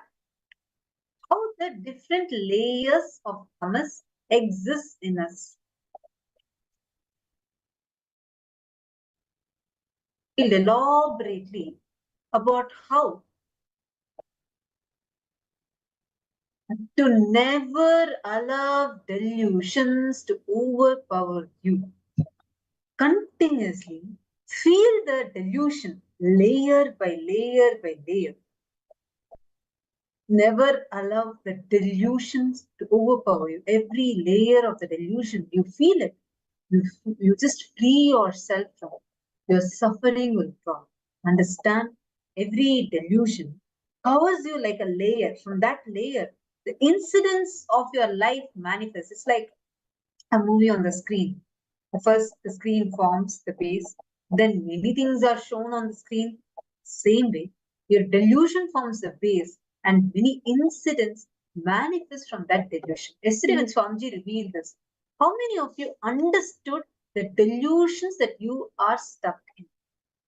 And how many of you are very clearly seeing, because of the delusions that you are stuck in, you are not able to manifest your reality the way you want? How many of you are seeing this? Please post here in the chat.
technical glitch. I hope all the participants are able to see us and hear us clearly now. Great. See, yesterday Swamiji revealed some of the most important revelations about how layer by layer, delusion blinds us. Like the way you manifest certain situations in your life, some realities in your life, all of these are based upon the delusions that are there in actually the delusions. Like how a screen needs a base. Like if there's a base, then the screen is there, then so many things gets projected on that screen. Same way, there is a base that's getting created inside us when you apply a delusion. And from that delusion, really things manifest in your life which matches that delusion. And you go on creating similar situations, and you actually at one point you start even feeling, oh, life is very sadistic. Look how life is chosen. But that original delusion, Ma Teresa Allen is posting, you're not able to hear? Nityananda? Are all of you able to hear us clearly?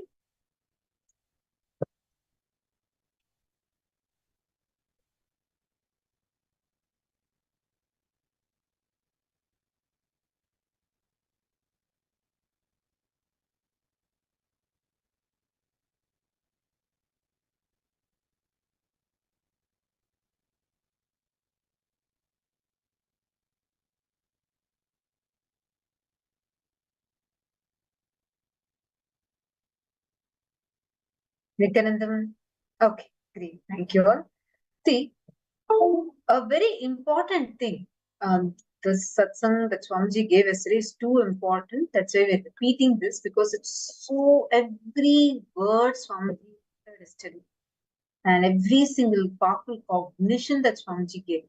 All these are extremely important, and because of these powerful cognitions, powerful revelations that Swamiji gave, it's like a very, very powerful way. You can just decide and break free from the delusions that you're stuck. So many times your restrictive patterns, whether you may be having a desire to manifest wealth, to become a very wealthy person, you may be having a desire that you're not really wanting something big, but you just want to experience completion with your relationship, someone that's very close to you. And there's nothing wrong with having that desire. But the problem comes when the original delusion is forgotten. So when you fall into the original delusion, it's like suddenly you're inside, like you just start visualizing, dreaming that you are inside a game set, like a video game. You visualize yourself being inside. And there you're fighting with enemies, you're going through different situations, all these. And you go on suffering there. Oh my God, why am I struggling like this? Why this? So many people are attacking me. Why am I stuck in such a situation? Hooray, the first fundamental delusion, you started imagining, visualizing that. And then you think as if you are powerless in that whole thing. Understand? You are responsible for you to enter into the dream state.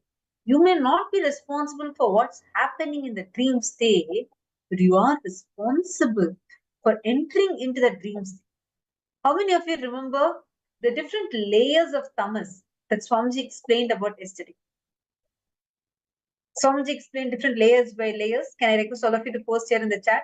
Whatever you understood from that, because Swamiji went to the next layers, how deeper and deeper and deeper it goes, and more stronger and stronger and stronger it becomes. Nityananda, Margin, how nice to see you. Do you remember what did Swamiji tell yesterday?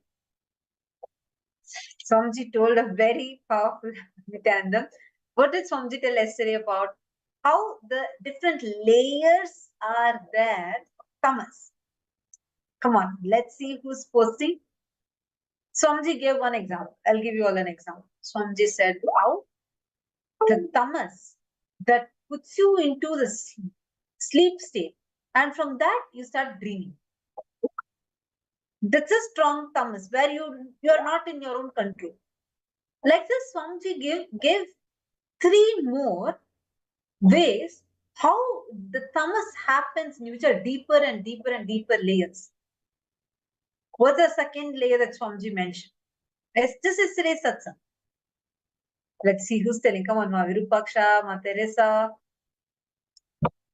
Ma Sarojoplish. Please post it here. Rahul Kannaya, do you remember? Yesterday, Swamiji said how the tamas becomes deeper and deeper and deeper. What's the second layer? First layer, Swamiji told us about sleep. Imagine how that's right. You said about how Swamiji told about the Narada story and how the food and anger, each of these also creates the tamas inside us. That's right. The second layer, though, Swamiji mentioned. See, first layer is the sleep. And the second layer that everybody please turn on their camera. Nityanandam, are all of you able to hear us clearly?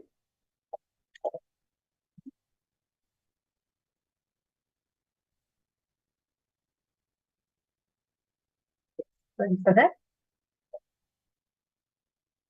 So yesterday, Swamiji revealed about how the tamas that's forming in you, the tamas, one is when you are about to sleep. Tamas means the extreme tamas that pushes you to go sleep. Second layer, the tamas that happens when you are under the influence of alcohol, drugs, you're not under your own control. Third, the tamas that happens in you when, listen carefully, so powerfully Swamiji revealed how when you eat food, the food actually not when you eat, but because of the tamas toxin that you allow to settle down inside you is the food addiction. See, deep sleep is one layer. Worse than that is the tamas you allow during the drugs, alcohol, addictive drugs. See, because when you are in your sleep, you enter into the dream. Once you wake up, the impact of the dream is not going to be there in you. But for alcohol or addictive drugs, whether prescribed or unprescribed, that is going to be there continuously in you, even after you settle down from the impact of that alcohol. The third layer, the tamas, you allowed in you due to food addiction. Understand? I was actually shocked when she told this. The tamas that you allow inside you due to the food addiction is worse than tamas of alcohol and drug addiction. I was just like, I was always thinking that alcohol would be lower. Swamiji said, no, the addiction to food, that tamas is much lower because we don't even realize the impact that the food has in our daily decisions. How you build your life, everything matters. And this heavily influences that. See, the next fourth layer is the tamas that you allow due to the anger of the person whom you choose as your boss. You choose a person as your boss, but you start developing so much of anger towards him. So this is what Swamiji revealed. How many of you listened to this yesterday? Thank you so much, Majinha, for posting that. You're right. This is what Swamiji had revealed yesterday. How many of you are understanding this? Anthony Musitaya, are you catching it? Actually, it's nice to see you sitting and nice to see the beautiful Atmamurti that are kept behind you. Anthony Musita. Aya, which country you're from? Anthony Musita, Aya. Which country are you logging in from? Could you please share that as well in the chat? Nice to have you here. Actually, all the different, yesterday what Swamiji reviewed, right, is one of the most important aspects for us to remember. How, when Narayana asked Narada for water, Swamiji tells that whole story, where you allow delusion to cover, delusion layers and layers. How you allow delusion to cover such an important truth. Narada thinks because Narayana asked for water, he thinks, oh, Narayana is thirsty, so I asked for water. There, that assumption is the Maya that he falls into. Such a powerful revelation. Actually, when you listen to these satsangs, right, all the highest truths that Swamiji is revealing, the way how this manifests, this becomes a reality, how you can experience it only when you apply these highest principles in your life. Like Swami told, if you want to manifest well, cause enrich 10 people to manifest well. That is the way for you to manifest well. And if you are wondering how you can experience it, come join Paramashiva Sena. Become part of Paramashiva's Paramashiva Sena, where you experience this breakthrough in every aspect of your life. Now, we're actually having a lot of people who have signed up for going there, heading to Kailasa, Los Angeles to be a part. And now we're having one of the participants who is heading to, who is starting to take her trip to Paramashiva Sena, joining in the Paramashiva Sena program. And here we're actually having so many people who are eager to share how they're excited. And you all should know, already the preparatory meetings for Paramashiva Sena has started. Every day having special sessions with Swamiji, meetings, prepare the preparations for that and so on. There's so many things that are happening. And now for all of you to understand like what it means, what it is to be a part of the Paramashiva Sena, we're going to be inviting Ma Samantha, who is joining us, and she's going to be sharing with us how she's ready, eager, and excited to join the Paramashiva Sena program. And all the participants, just another reminder, we have the live darshan today. Swamiji is going to be gracing and blessing all of us live. So please take a few minutes, invite your friends and family members, everyone to join this very special program and to join the live darshan.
Nityanandam, Nityanandam, Samantha.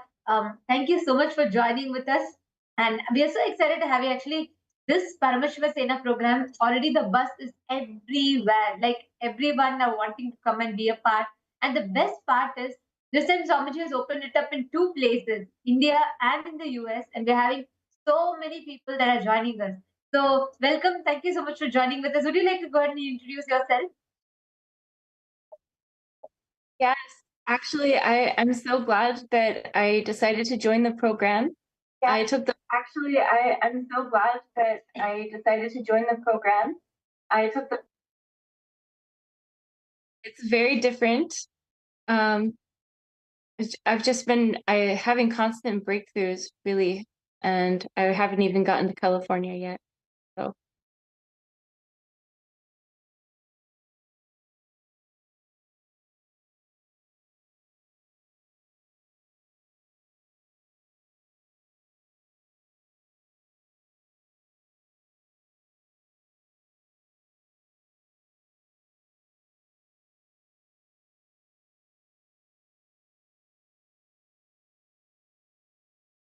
yes, so it's a very exciting time, definitely.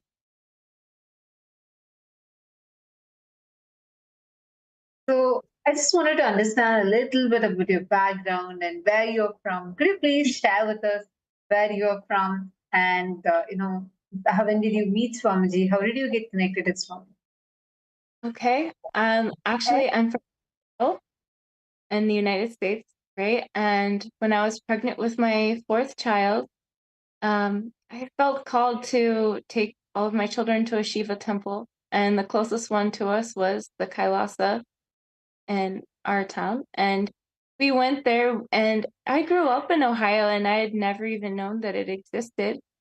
And it's just been just constant breakthroughs for me. Ever since um, someone there helped me get connected. The Paramashivoham was starting the next day, and I've been able to. I mean, I've been blessed really to be able to take part in that, and just it's just our lives have just changed drastically and just become so beautiful. It's really hard to explain all of the things but when you experience it, it needs to be experienced firsthand.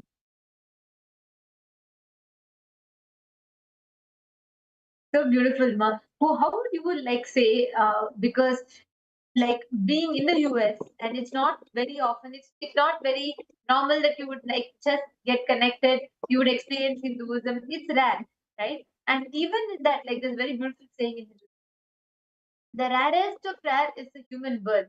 Even in that rarest of rare is a Hindu birth.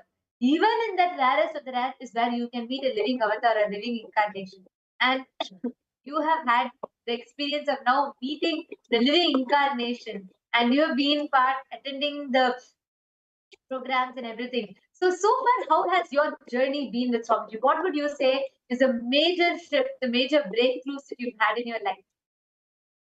Oh, a lot of the breakthroughs that I have been having over the past year since beginning my journey deeply into Hinduism, it seems that they've just become deeper and deeper. Like the ones that I've had, they go deeper, right? And maybe it's an infinite possibility of depth.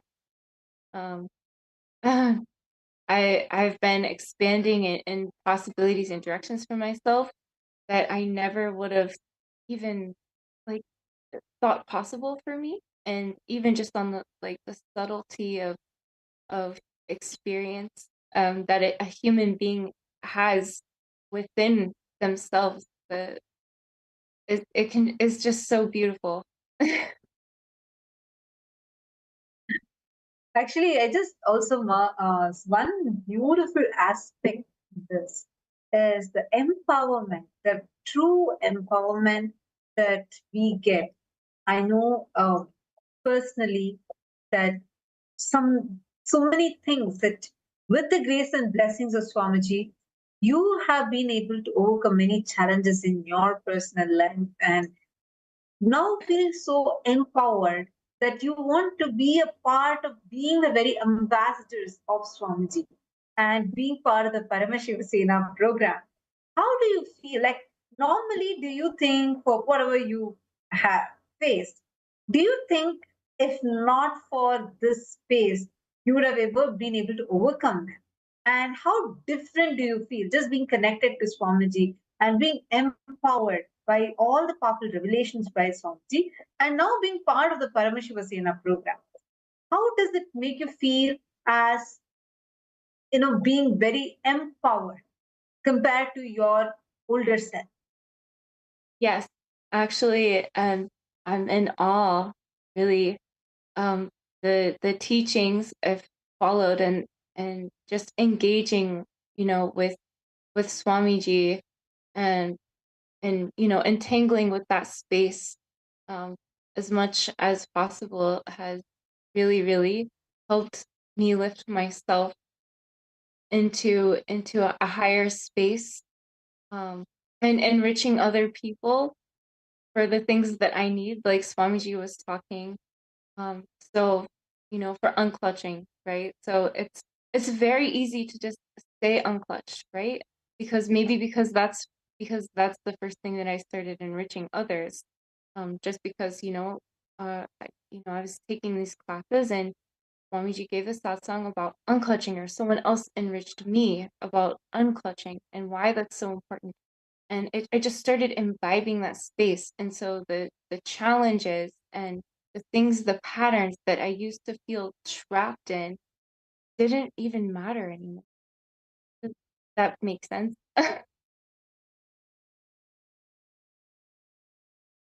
Totally, Ma. And also one thing I would like to hear from you, like what you're sharing is very beautiful. One thing that I would like to hear from you.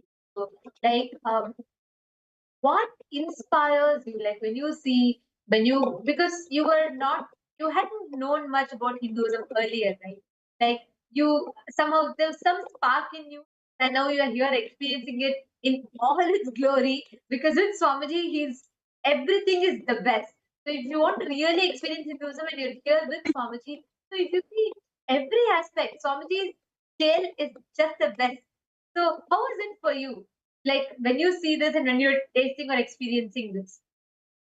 Yeah, so before, as a Westerner, I knew some about him, but any single thing that I knew, I dropped at the door because, learning the authentic traditions and actually getting the transmissions from, this higher frequency and this higher space, it actually, if, it really, really helps lift you into the space where you can comprehend, whatever you're supposed to be learning in that moment. And Hinduism is so much more beautiful and profound than I ever actually expected or understood previously. It definitely should be experienced by everyone in this context and space, if at all possible. Beautiful and so well put. Also, like you have been a Hindu, like I mean, you've known about Hinduism before you met Swami, right? So there you were a person, a completely new person to Hinduism, and you had introduction to Hinduism on your own, like your self discovery, I would say. And then after meeting Swamiji, it surely a whole different tangent to experience Hinduism then, right? So how would you differentiate the two? Like because there are many people out there who are watching us live right now who might be like from any country around the world who might not necessarily have an introduction to Hinduism as such, but they would have some ideas by themselves. And how is it to try and experience the divine by yourself? Like trying to explore Hinduism all by yourself versus having an avatar and then experiencing Hinduism, being rest assured that you have the most authentic experience of Hinduism. So, how is that difference for you? Yeah, so by yourself, you might have to do a sadhana for, 50 years or 50 lifetimes, okay? Like intense sadhana.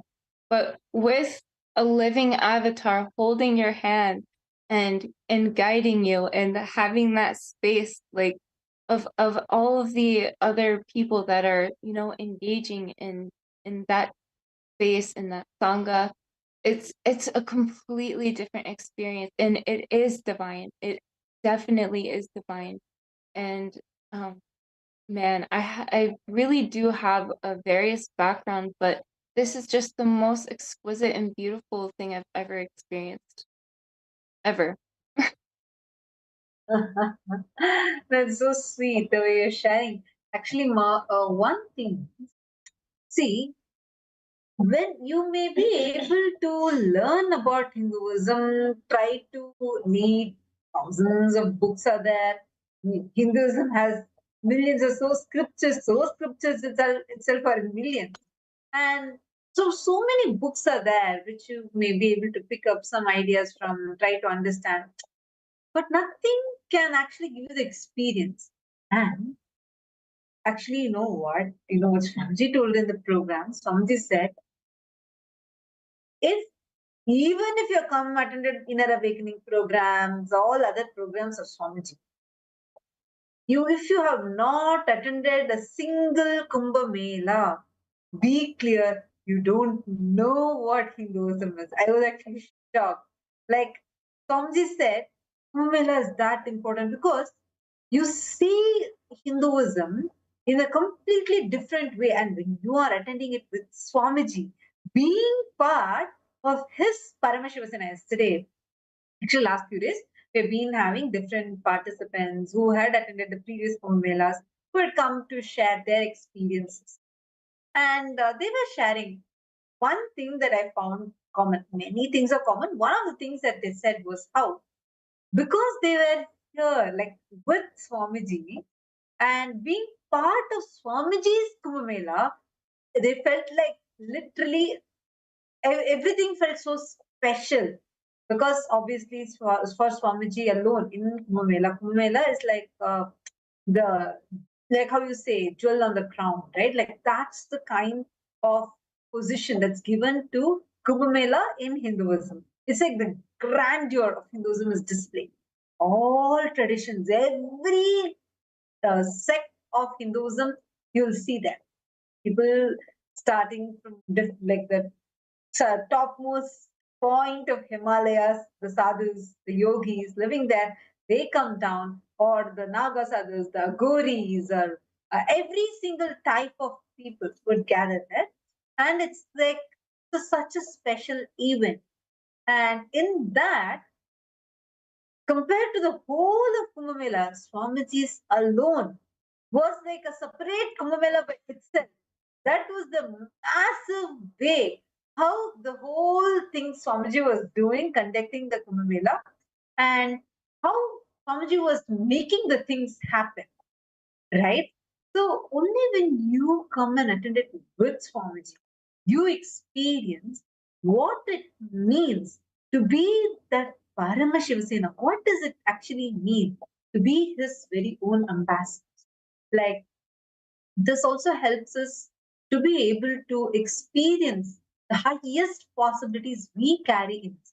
The whole Paramashivasena program is not at all anything to do with helping Swamiji, helping Kailasa. No.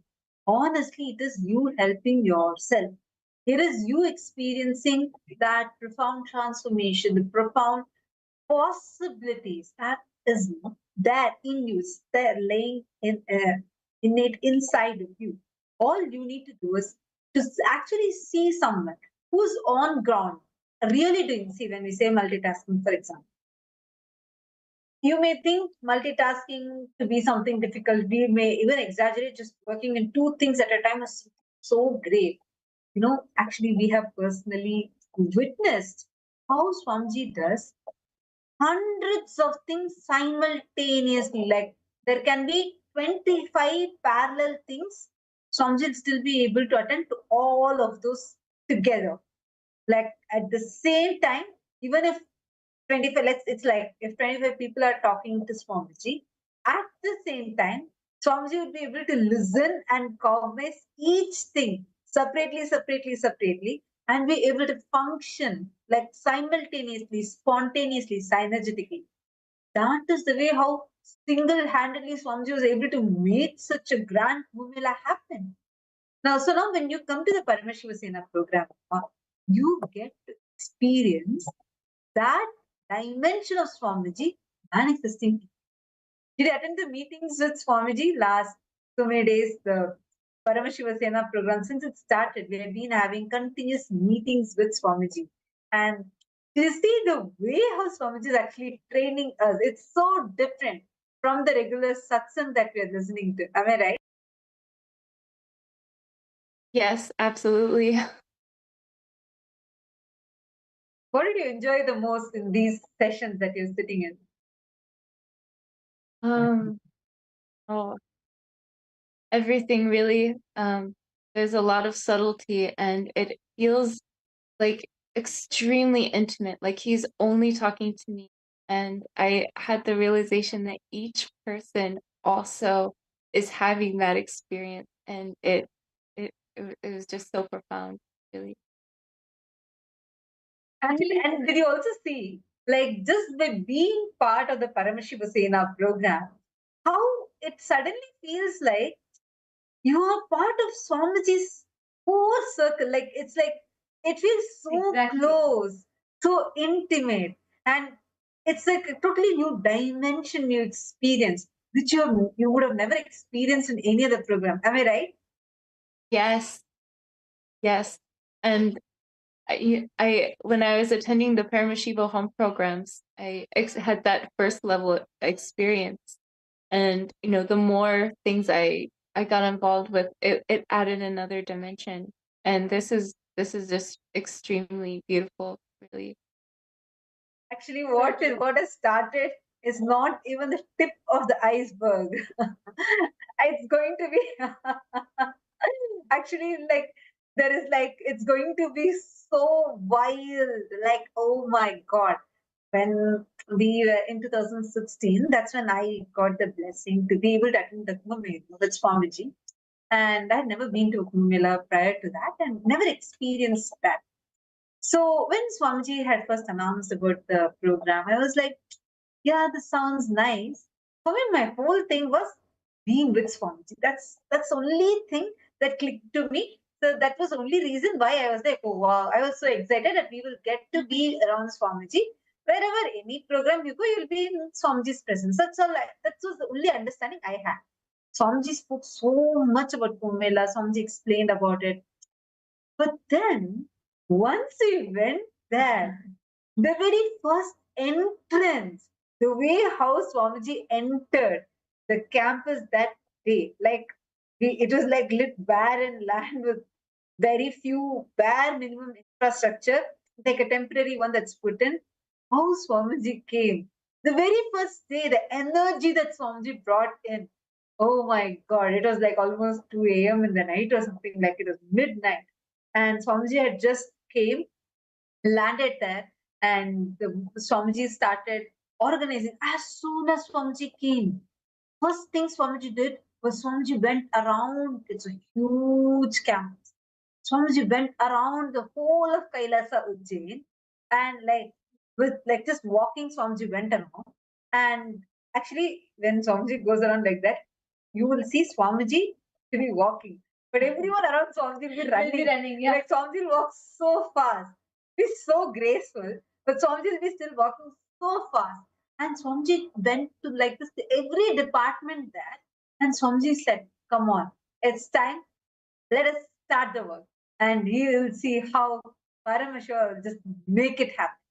And the way how Swamiji started, see, I at that time, I think 2016, right? This happened. So this was just 3 years before that I had joined Gurukul. So I had been in different like events and many different places with Swamiji. But that day, like the first time I saw Swamiji like this, it was like, oh my God, it's a completely different scale. Actually, that's why it's like, you are attending programs, you are like right on Paramashivoham, every one of you. See what you are experiencing, that you are reading the menu card. But only when you come and become the part of Paramashivoham, you actually taste the food.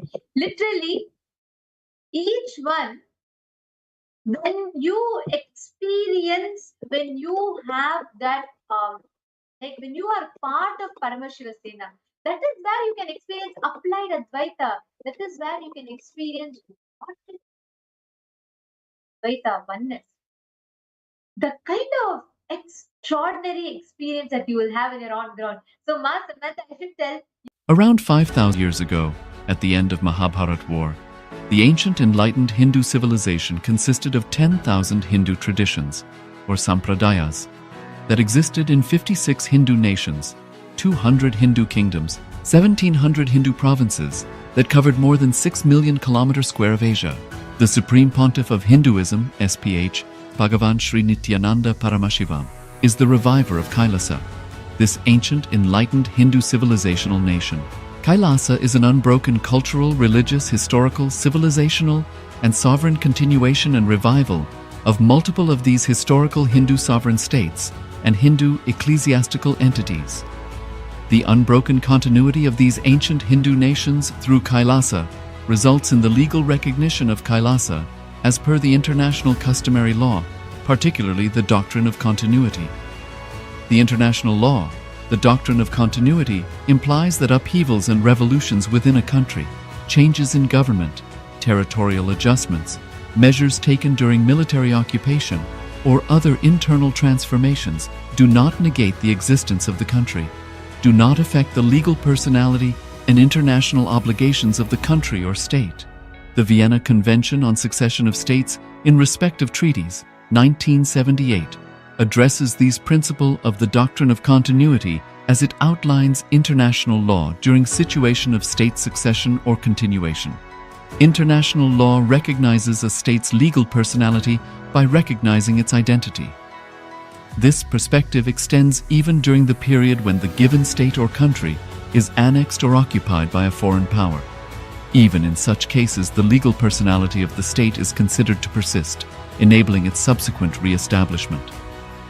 Historical examples dating back to the 18th century include cases like Portugal and Genoa that were re-established after the Vienna Congress of 1815.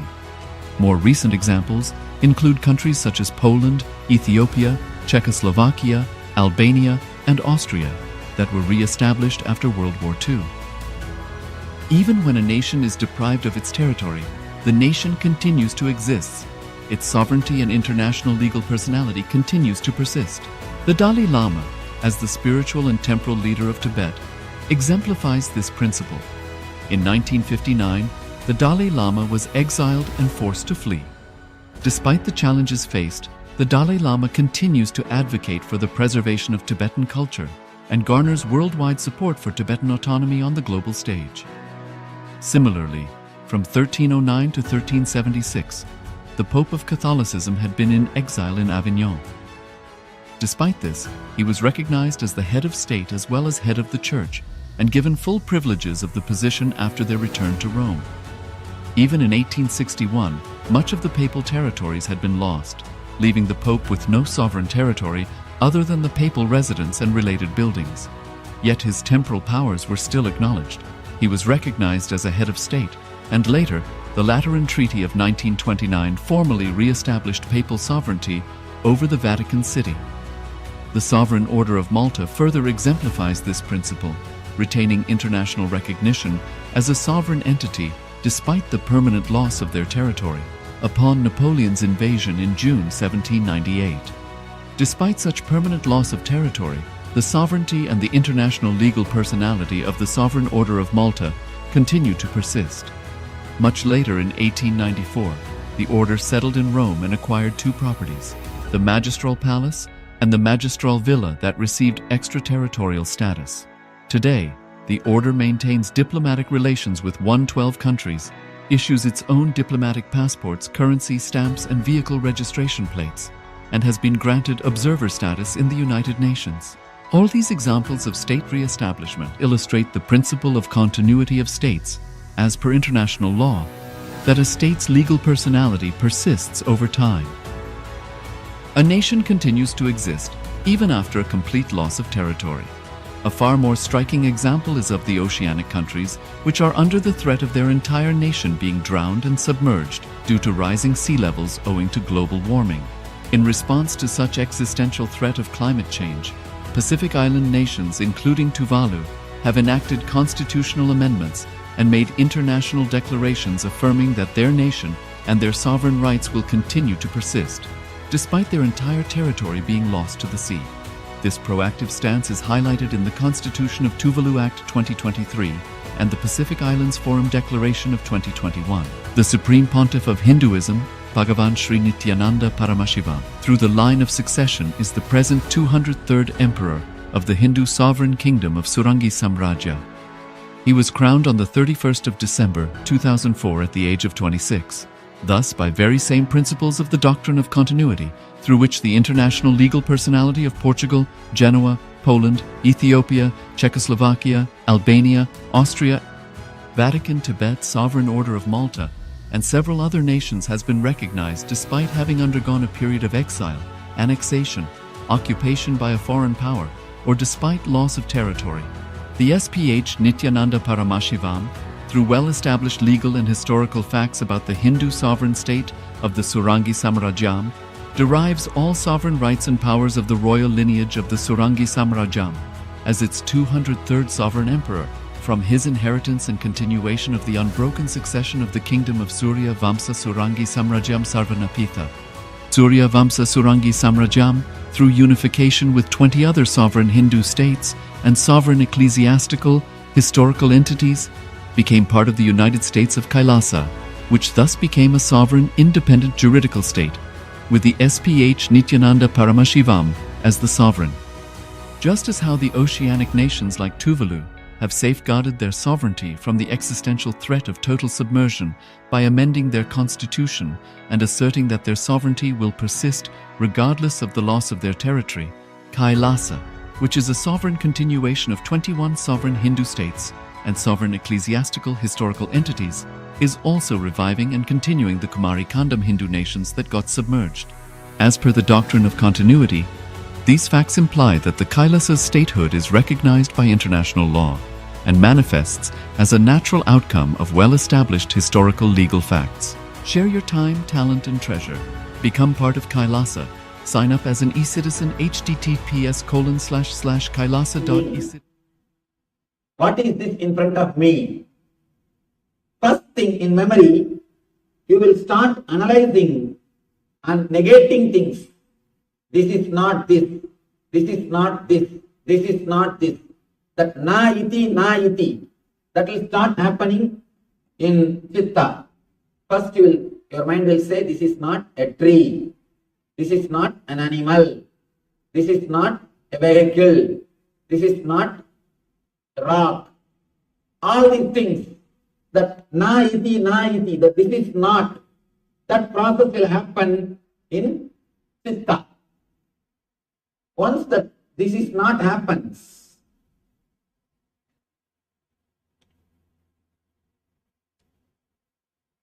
the file goes to mind.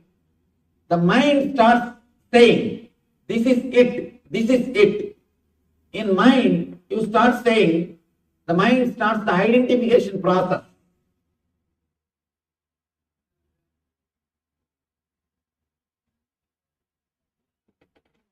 This is it. Your mind starts saying, I am seeing a man standing with a kavi cloth. He is a Swami. He is teaching Gita. This is it. That identification will start happening in mind. Then the file goes to buddhi, your intelligence. The intelligence does the process. What is there between me and this scene? What is the connection between me and the scene? What way I am related to him? What way now I am related to this scene? Your buddhi will start analyzing with all your earlier experiences. Last 4 or 5 days I attended. It was really nice. I think it's really nice. Or if you think, no, I wasted my time yesterday itself. This is not worth. Some decision your buddhi will take.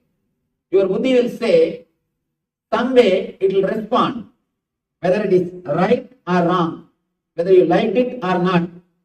Some way your buddhi will give the response. And now the whole file will go to ego. According to the buddhi's signature, The buddhi will write in the file, yes or no.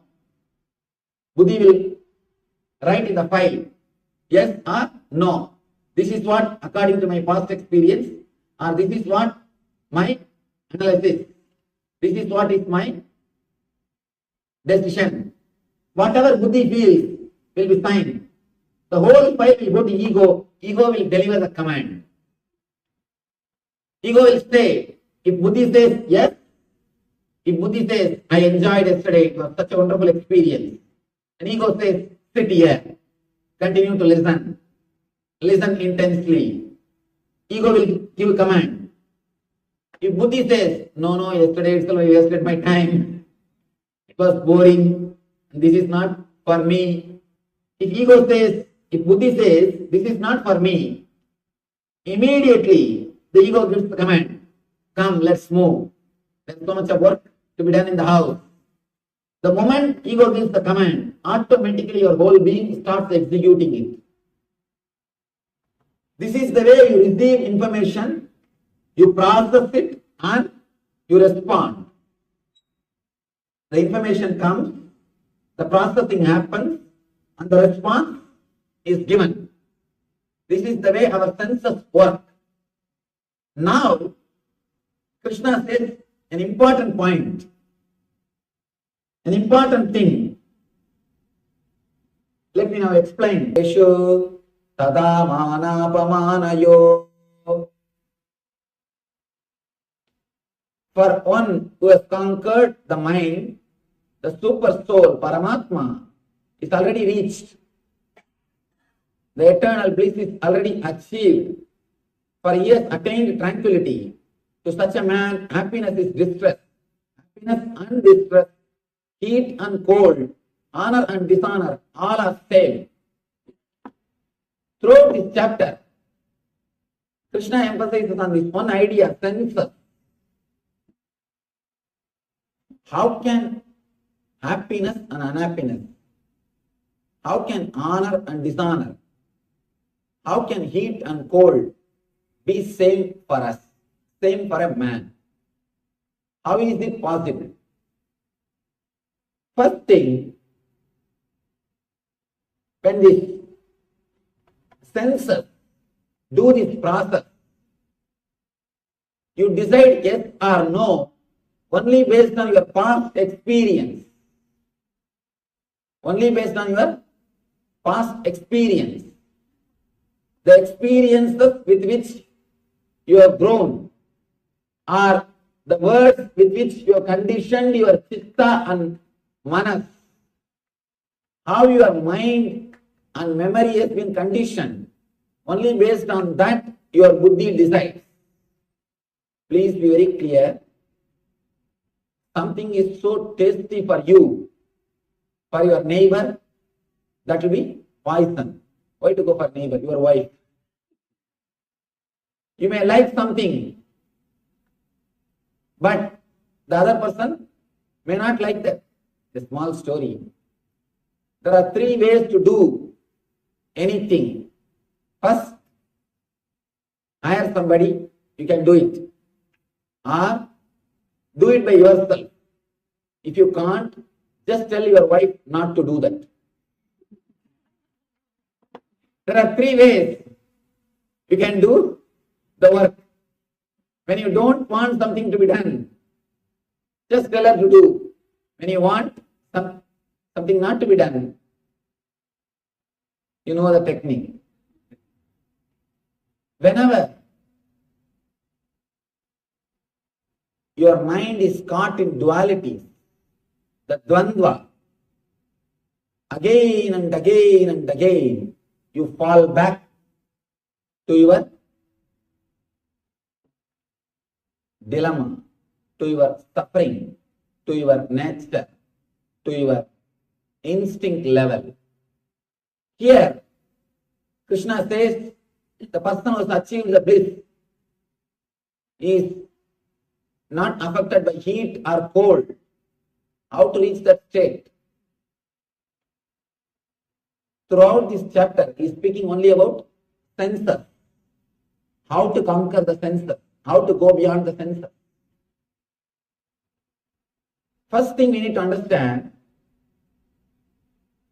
when I say the word conquering the senses, I don't mean controlling the senses or destroying the senses. If you try controlling the senses or destroying the senses, you will only struggle more and more and suffer more and more. Ramana Maharshi says beautifully, instead of killing the person, if you try to destroy the chair, destroying the chair will not work. Killing the person only will work. Here, your senses are just chair. Your ego is the person who is sitting there. If you try to control your senses, that's not going to work. If you try to control your body, that is not going to work. Krishna says beautifully, for one who has conquered the mind,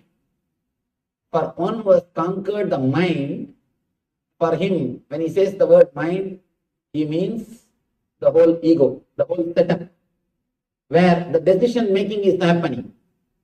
Mind, buddhi and ego. This is the spot where the decision making is happening. When you just try to conquer the senses, again and again and again you will be a failure. You will be a worst failure. And one more thing, if you have failed 2-3 times, you will lose the confidence. If you fail fighting with your senses, automatically you will lose the confidence. You will start thinking it is never possible. I can never achieve it. You need intelligence to progress in this path. If you try to work from the wrong side, if you try to work from the side of senses, you will never be able to succeed. It's like if you try to create more pressure on the cooker, you will not be able to succeed. First, you need to remove the fire.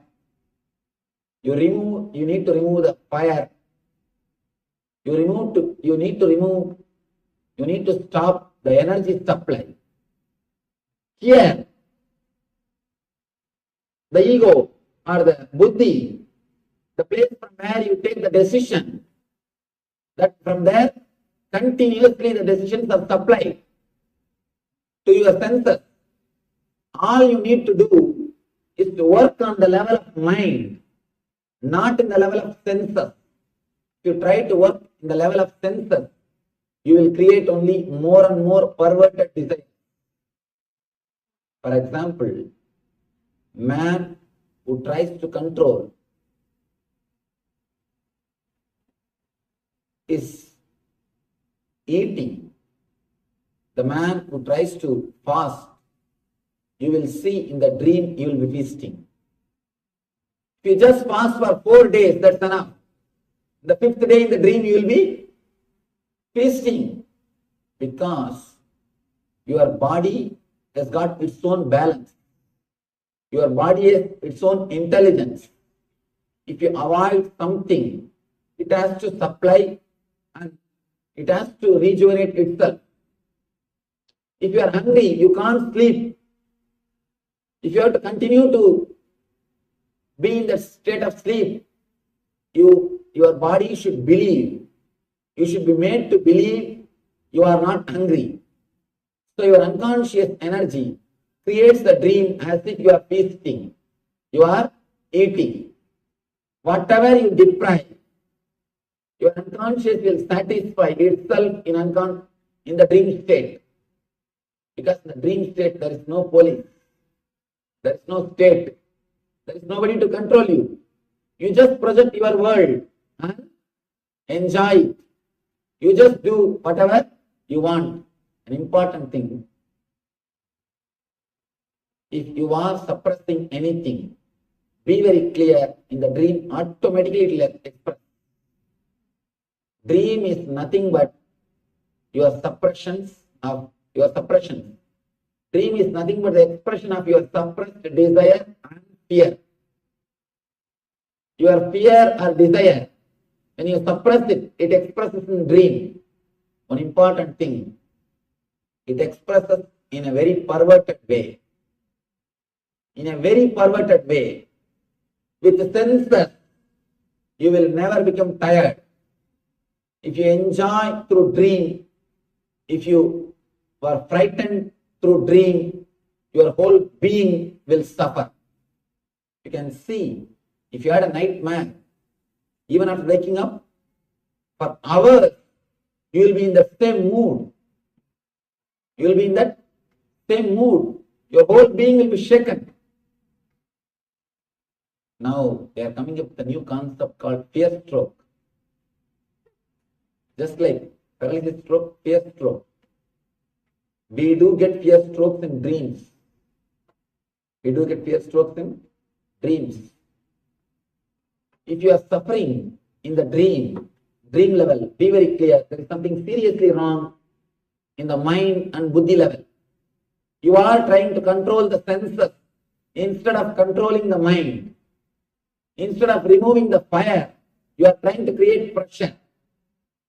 All we need to do is to work on the mind, to remove the fire, to stop the supply of fuel, to stop the supply of energy.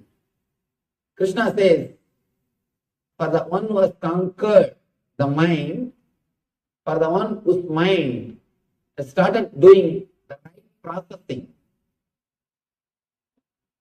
If your mind and chitta is filled with past memories, you cannot take right decision. Please be very clear. Don't think mind takes the decision only in a very logical way. Sometimes your buddhi takes decisions in a very funny way. For example, I was explaining how you take the decision whether to sit here or not. Sometimes your buddhi doesn't even think that much. If you had any problem with any other Swami or any other person who was wearing this cloth, suddenly that memory will be awakened and your buddhi is not even ready to sit and listen. Your buddhi is not even ready to give a chance. Your buddhi is not even ready to think. Immediately it gives the order. Your ego gives the order. That's what I call prejudice. Changing the servants, you can't change the leader. But by changing the leader, you can change servants. Mind is the leader who is leading. Mind is the master who is taking decisions. Here all you need to do is work on the mind, not on senses. Krishna says, for the one who has conquered the mind, the Paramatman is achieved.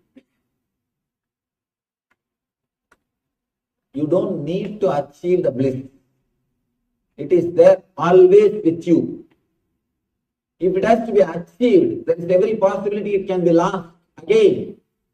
What is the guarantee? It will be there forever. Be very clear. Anything if you have to achieve, it is not worth achieving. Anything if it is your nature, then realize it.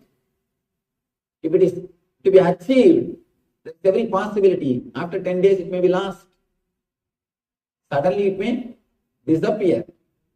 So here, Krishna says, all you need to do is conquer your mind. You don't need to achieve. I always tell people, Ananda Spurana is continuously happening.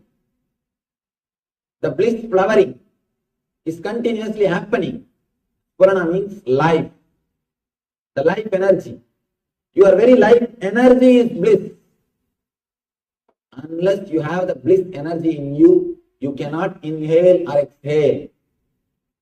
The inhaling and exhaling itself happens because of bliss energy in you.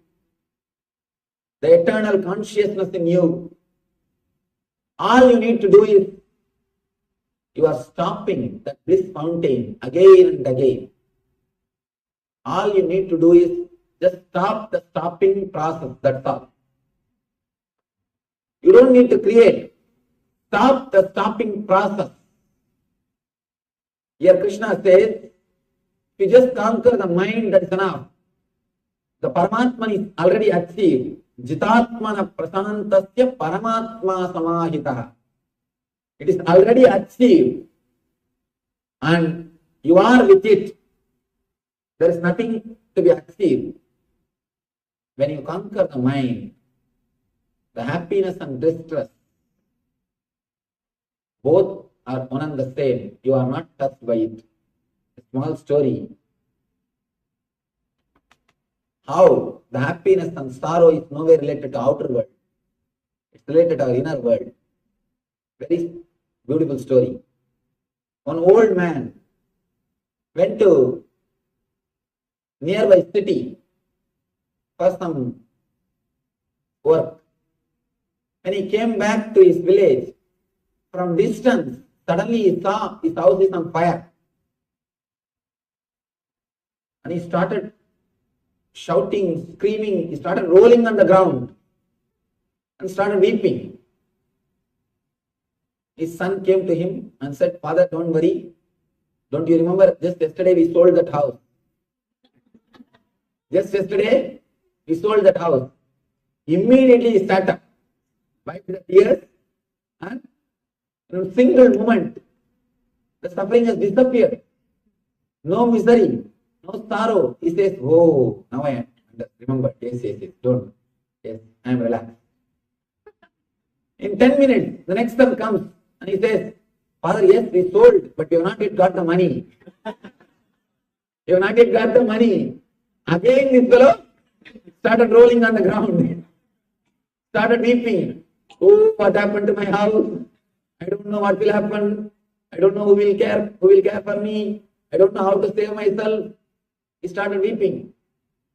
In next 10 minutes, wife came and she said, "Don't worry, just today morning I got the money and deposited in the bank. We are safe." Again he got up and wiped his tears. See the story. Same situation, same person. When he thinks it is his, he is suffering. When he thinks it is not his, he is liberated. Same situation, same person. What gives you suffering? Just one single thing, thinking that it is yours. Thinking that it is yours. Same way, there are people who can't enjoy unless it is theirs. One day I was going for a walk in the beach road. I was going for a walk.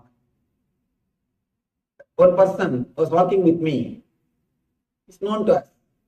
Suddenly he started telling, "Swamiji, I think we should have a cottage here. And it will be really nice. We can come out and sit in the evening and enjoy the breeze." I told, "Are we not enjoying now? Why do you need cottage here? Just look. Just see this whole thing. Enjoy." But the mind never enjoys unless you are sure that it is yours. Unless you possess that, you don't enjoy. Be very clear. The man who possesses and enjoys will never enjoy. By the time you possess the cottage, by the time you own the cottage, you will start worrying. "I think I should have this furniture. I should have that type of arrangement. I should do this. I should do that."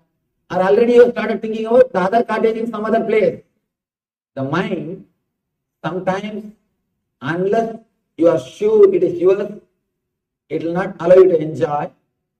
Sometimes, when you know it is yours, it creates suffering. Suffering or enjoyment is created only by that one place, only one link, that mind. If that link is disconnected, the whole process will happen beautifully. The only difference between you and an enlightened man is that one link missing. Don't think enlightened man means he'll have two big arms.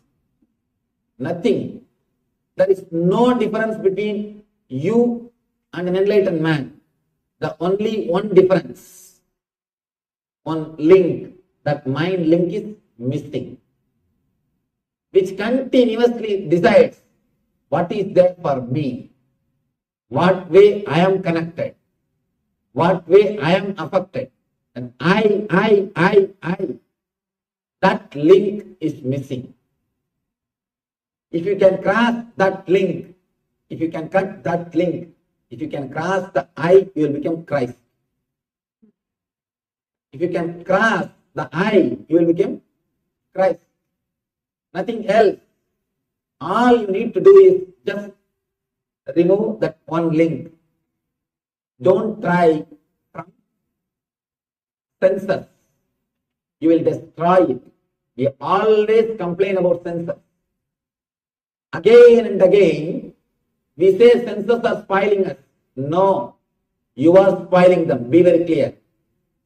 Don't put the responsibility on senses. You are spoiling them. You destroy them. You abuse them. We abuse our senses. Look into our life. Night till 2 o'clock sitting and watching the baseball, televisions. Your eyes will be begging, please give me little rest. Please give me little rest. When some advertisement comes, and automatically your eyes will close. It wants to sleep.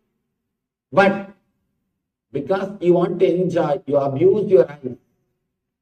Same way the gongura chutney. So hot.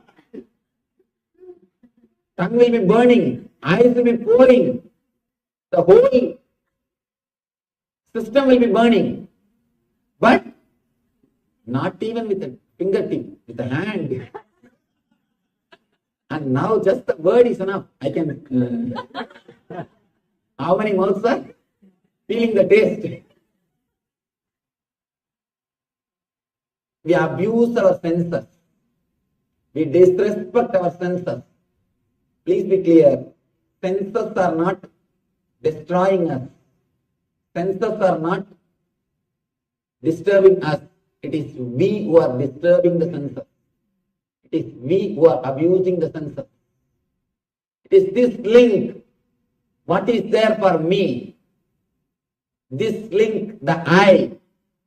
That is where the whole trouble starts. That is where you abuse your senses.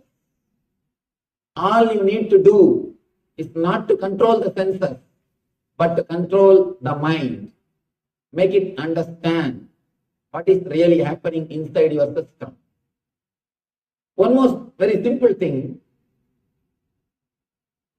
to tell you honestly, heart and taste, both are one and the same.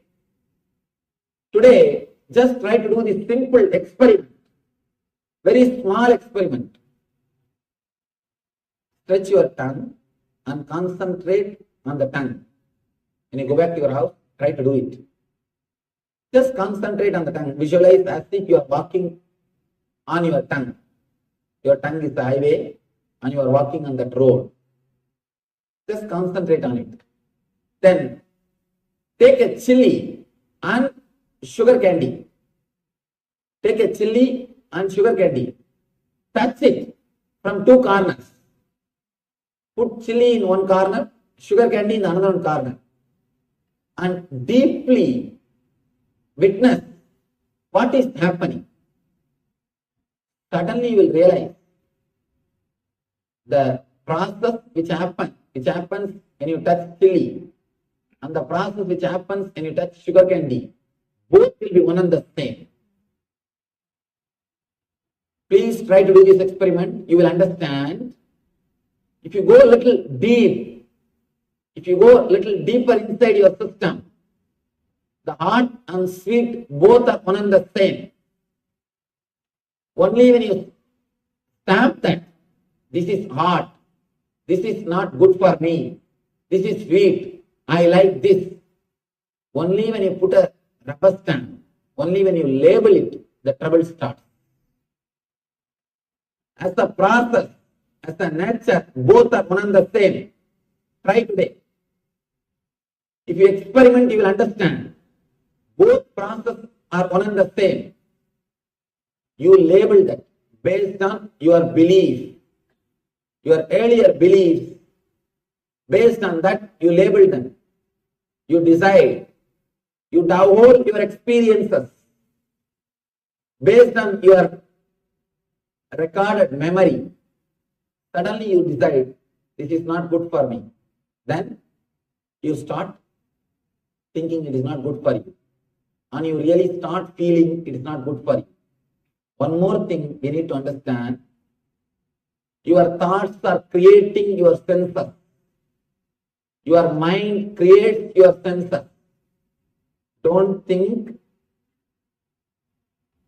you are living with what you have. You create what you want to have. You are not living with what you have. You are creating what you want to have. Your thoughts are so powerful. Your mind is so powerful. It can change the whole body. It can just change the whole body. For example, one thought just now, try to think a person who creates disturbance in you or your enemy. Person who took money from you, not giving back. A person who gave you money and asking it back. Just remember that person. Immediately you can see the change happening inside your system. The whole chemistry is changing. Blood is boiling. BP is rising. Heartbeat is rising. Pulse rate is increasing. Just one thought. Your whole system is changing. A single thought can change the whole chemistry. Or one thought which creates lust. One board or one hoarding is enough. Immediately your whole body chemistry changes. Your whole body is now ready. Please be very clear. Single thought can change the chemistry of your body. Your body is again and again created by your thoughts. It is your thoughts which creates the body. That is why in India, there's a great science called Samudrigalakshana. Seeing the body, seeing your face, seeing your way of standing, sitting and walking, they will tell the quality of you. They will tell everything about your mind. Because the rishis know the secret. The mind creates the body. It is your mind which creates the body. Body is the outer expression of mind. Body is nothing but outer expression of mind. Mind is nothing but inner experience of body. So if your mind changes, your whole body can be changed. Your whole system can be changed. Your whole senses will be changed. A man whose mind is controlled, whose mind is clearly reprogrammed according to the spiritual idea. If you reprogram your mind, as on now, it is programmed for misery, towards dukkha. It is looking outward. If you can reprogram them to look in towards bliss, your whole senses can be changed. Your whole senses can be changed. Please be very clear. All we need to do is just reprogram your mind to look in. That is the gist of the whole thing.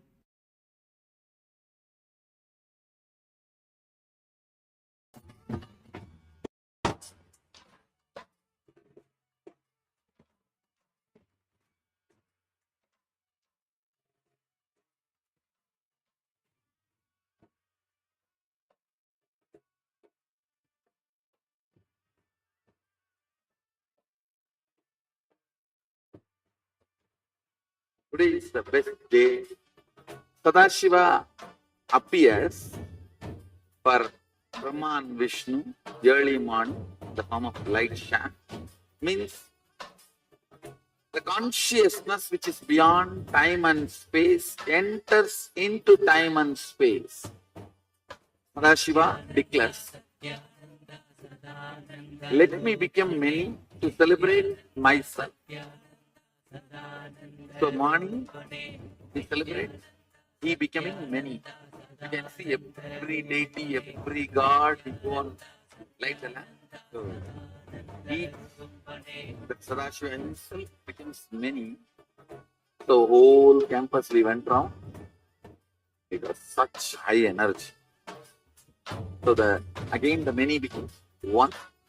Not only spiritually, even socially, this celebration forms a very important part of my life. Because this is the only celebration I enjoyed from my birth, at least in this body.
Yes, Ekanamalvi. To reprogram your mind, that is the only requirement to look in.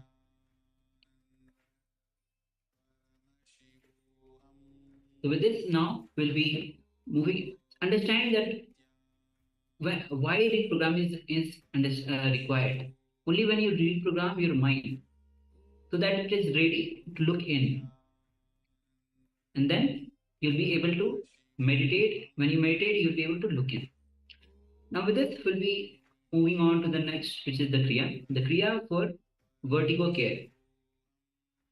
Yes, for those of you that may not be aware, vertigo care is fear of heights, but more than that, when you have this fear of heights and you look down from a great height, you start getting dizzy, you start getting this head spin. So that is what is called as vertigo.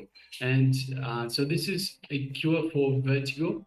And not just that, it's not just for vertigo. Of course, every Kriya that Swamiji has designed, and he has designed some 108 Kriyas for different illnesses and cures for ailments. Every Kriya that Swamiji has designed has so many more benefits, not just for the intended specific target, but also for the body in general, for having the body aligned to the cosmic source. So requesting everyone to please make sure that you do practice this Kriya to get the full benefits. You will need a little bit of space. So Kriyas are usually, we have some different postures, some breathing exercise, meditation, that sort of stuff.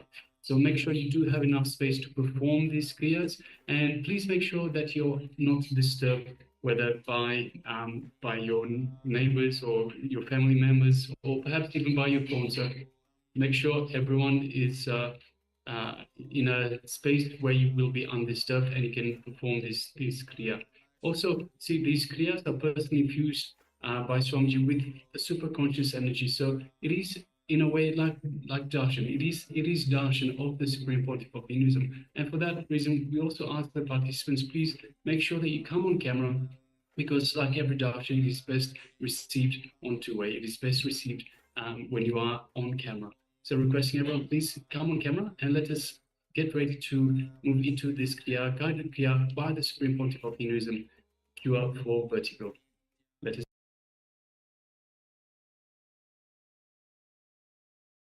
Let us start the Nitya Kriya for cure for vertigo problem.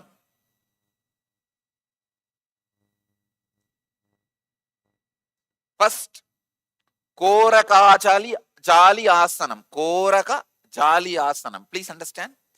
The father of Hatha Yoga, Goraknatha, in his name this asana is said. Yes. Usually he always sits only in this posture. Actually, I am making a murti of Goraknatha, Dattatreya, Vaschendranatha, all of them, to be placed in our ashram all over the campus.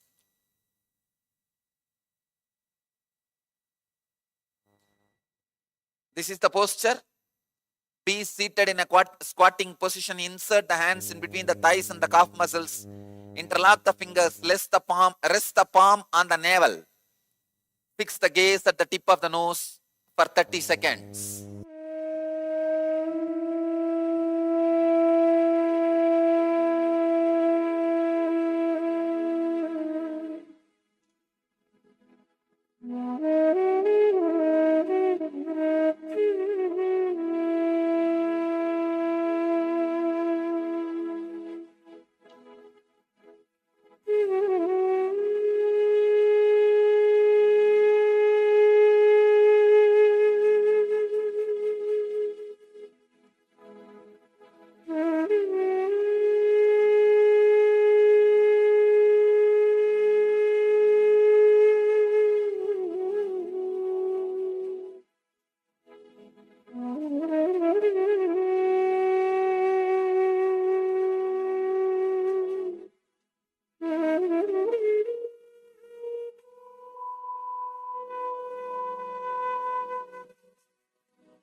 In this posture, Prakriti Kumbhaka.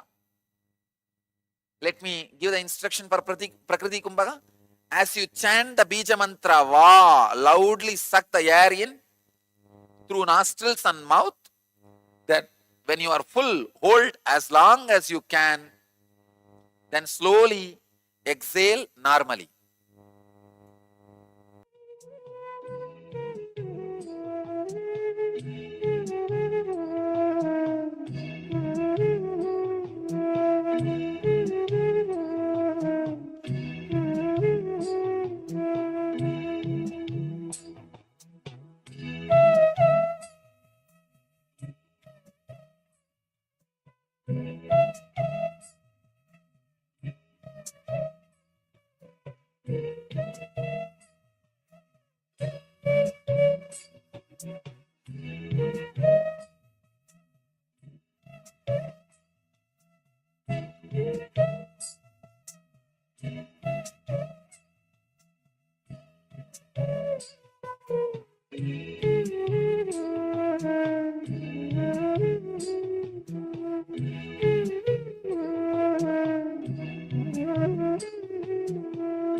Stop blinking the eyes.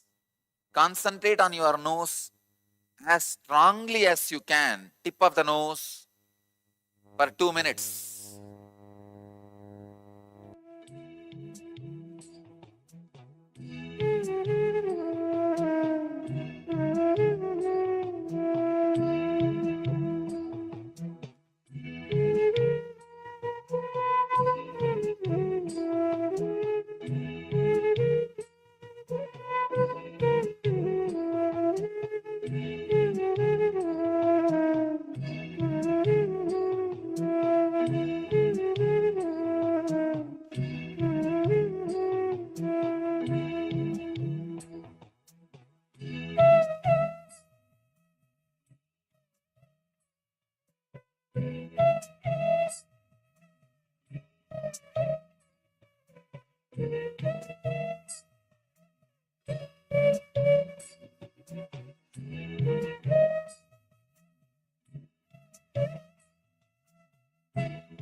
Next step,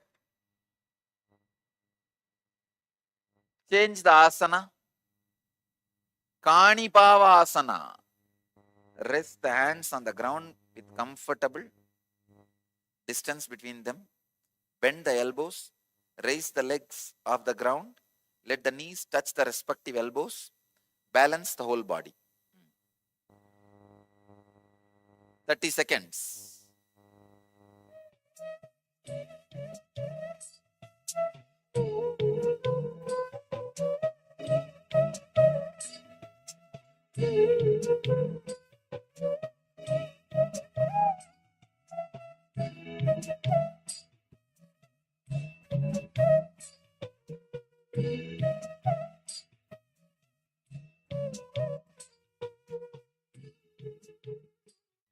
Now, in this posture, Gada Kumbhaka. Gada Kumbhaka is inhale through both the nostrils, hold the breath, exhale through right nostril. Please understand, inhale through both, hold the breath and exhale through right.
Next step.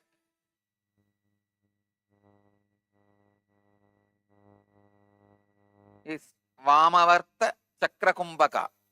Let me give you the instruction, please understand. Inhale through left, hold as long as you can judiciously, exhale through right, again inhale through left and stop and relax. The whole pranayama gets completed with the 4 action. Inhaling left, holding, exhaling through right, and again inhaling through left. Then you can relax. Do this 21 times with this 4 action.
Next step,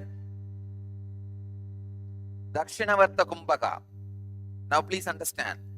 Inhale through right nostril, hold as long as you can judiciously. Exhale through left nostril. Inhale through right, hold and exhale through left. Repeat 21 times.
Let you all achieve, experience, live, express, radiate,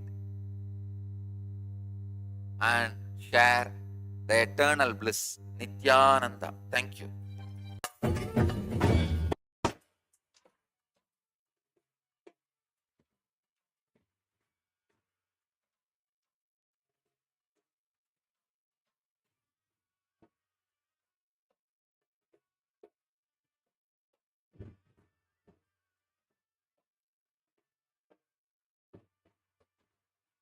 Today is the best day. Sadashiva appears for Brahma and Vishnu early morning, the form of light shaft. Means the consciousness which is beyond time and space enters into time and space. Sadashiva declares, Let me become many to celebrate myself. So morning, we celebrate he becoming many. You can see every deity, every god before light the lamp. So he, the Sadashiva himself becomes many. So whole campus we went round. It was such high energy. So again the many becomes one. Not only spiritually, even socially, this celebration forms a very important part of my life. Yes, this is the only celebration I enjoyed from my birth, at least in this body.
Yes, Nitan, all of you.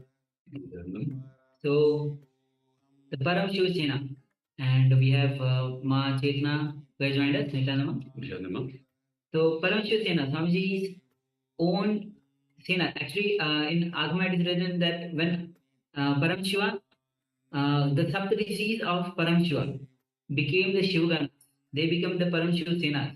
So, this opportunity Swamiji himself, because Swamiji himself is the incarnation of Paramashiva. The Paramashiva himself has landed in the form of Bhagavan Sri Nityananda Paramashiva.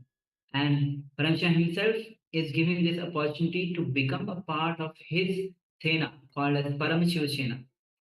And we have already, as the Kumbh Mela is coming, Kumbh Mela is the greatest, grandest festival celebration in Hinduism. And this year, the next year, at least 100 million people are expected to come as per the government. So Swamiji is giving this wonderful opportunity to all of us to become the part of this grand celebration, to have this opportunity to be a part of this Paramashiva Sena. And actually, the preparation for the Kumbh Mela segment, the Paramashiva Sena segment has already been started. Shortly, we'll be transitioning to that segment. And after that, we'll be receiving the Supreme Pontiff of Hinduism. So let's get ready to, and if you have any questions, any doubts regarding the Paramashivoham Kumbh Mela, you will be getting in this segment. And even if you have any doubts left out, you can always reach out to us through the Zoom chat. All right, so now let's get ready to have be a part of this celebration called Paramashivoham. And if you want to join, all the information will be given to you. Attending the session, and you will be understanding that is one. But when you are part of the Paramashiva Sena program, you are going to be experiencing all this highest reality as your experience. You will be experiencing it right now. That experience is what Paramashiva Sena gives you. Now, I see many participants that are here with us, and so many more who have joined with us in different platforms, Zoom rooms. It's so wonderful to see all of you. Can I request everyone that are here who have already decided to become part of the Paramashivoham. Today, Swamiji revealed a very important revelation. How many of you understood about how the different layers of tamas exist in us? How many of you clicked with it and understood? Please post here in the chat. How the different layers of tamas exist in us.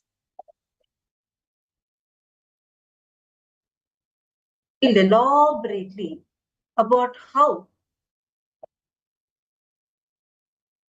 to never allow delusions to overpower you. Continuously feel the delusion layer by layer by layer. Never allow the delusions to overpower you. Every layer of the delusion, you feel it. You just free yourself from it. Your suffering will drop. Understand? Every delusion covers you like a layer. From that layer, the incidents of your life manifest. It's like a movie on the screen. First, the screen forms the base. Then many things are shown on the screen. Same way, your delusion forms the base, and many incidents manifest from that delusion. Yesterday, when Swamiji revealed this, how many of you understood the delusions that you are stuck in? And how many of you are very clearly seeing, because of the delusions that you are stuck in, you are not able to manifest your reality the way you want? How many of you are seeing this? Please post here in the chat.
Bridge. I hope all the participants are able to see us and hear us clearly now. Great. See, yesterday Swamiji revealed some of the most important revelations about how layer by layer, delusion blinds us. Like the way you manifest certain situations in your life, some realities in your life, all of these are based upon the delusions that are there in you, actually the delusions. Like how a screen needs a base. Like if there's a base, then the screen is there, then so many things gets projected on that screen. Same way, there is a base that's getting created inside us when you apply a delusion. And from that delusion, really things manifest in your life which matches that delusion. And you go on creating similar situations, and you actually at one point you start even feeling, oh, life is very sadistic. Look how life is chosen. But that original delusion, Ma Teresa Allen is posting, you're not able to hear? Nityananda? Are all of you able to hear us clearly?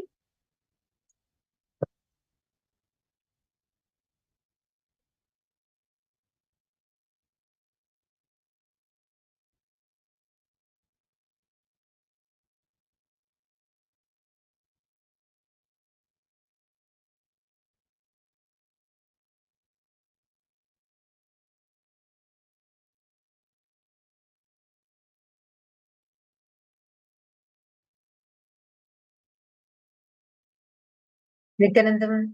Okay, great. Thank you all. See, a very important thing.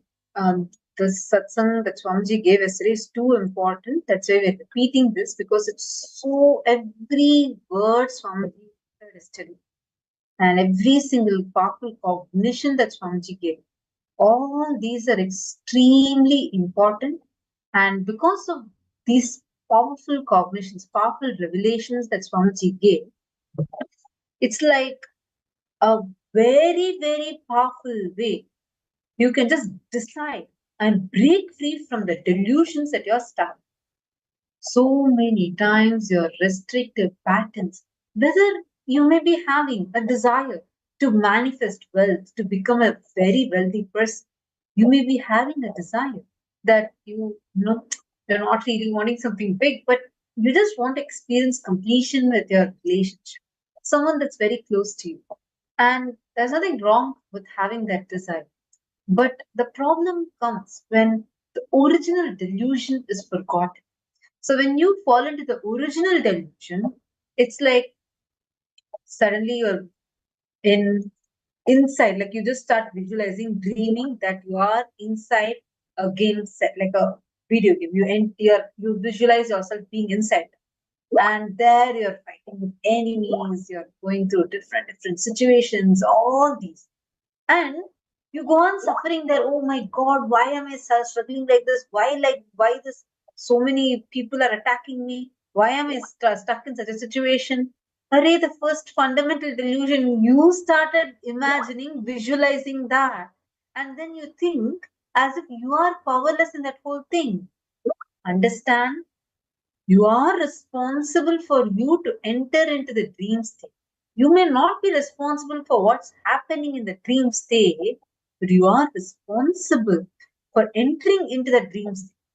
How many of you remember the different layers of tamas that Swamiji explained about yesterday?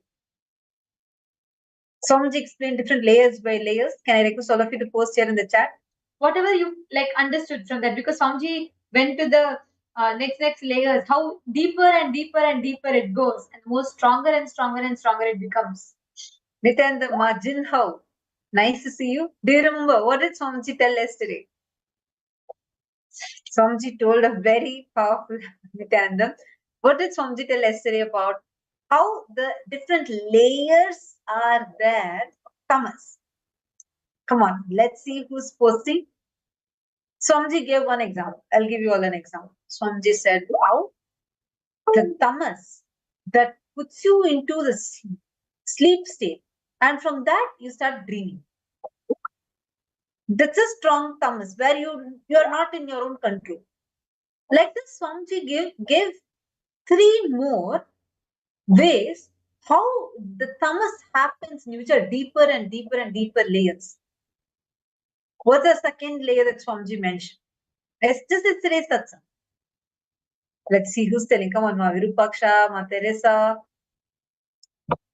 Ma Sarojoplish. Please post it here. Rahul Kannaya, do you remember? Yesterday, Swamiji said how the tamas becomes deeper and deeper and deeper. What's the second layer? First layer, Swamiji told us about sleep. Margin, how that's right. You said about how Swamiji told about the Narada story and how the food and anger, each of these also creates the tamas inside us. That's right. The second layer, though, Swamiji mentioned. See, first layer is the sleep. And the second layer that please turn on the camera. Nityanandam, are all of you able to hear us clearly?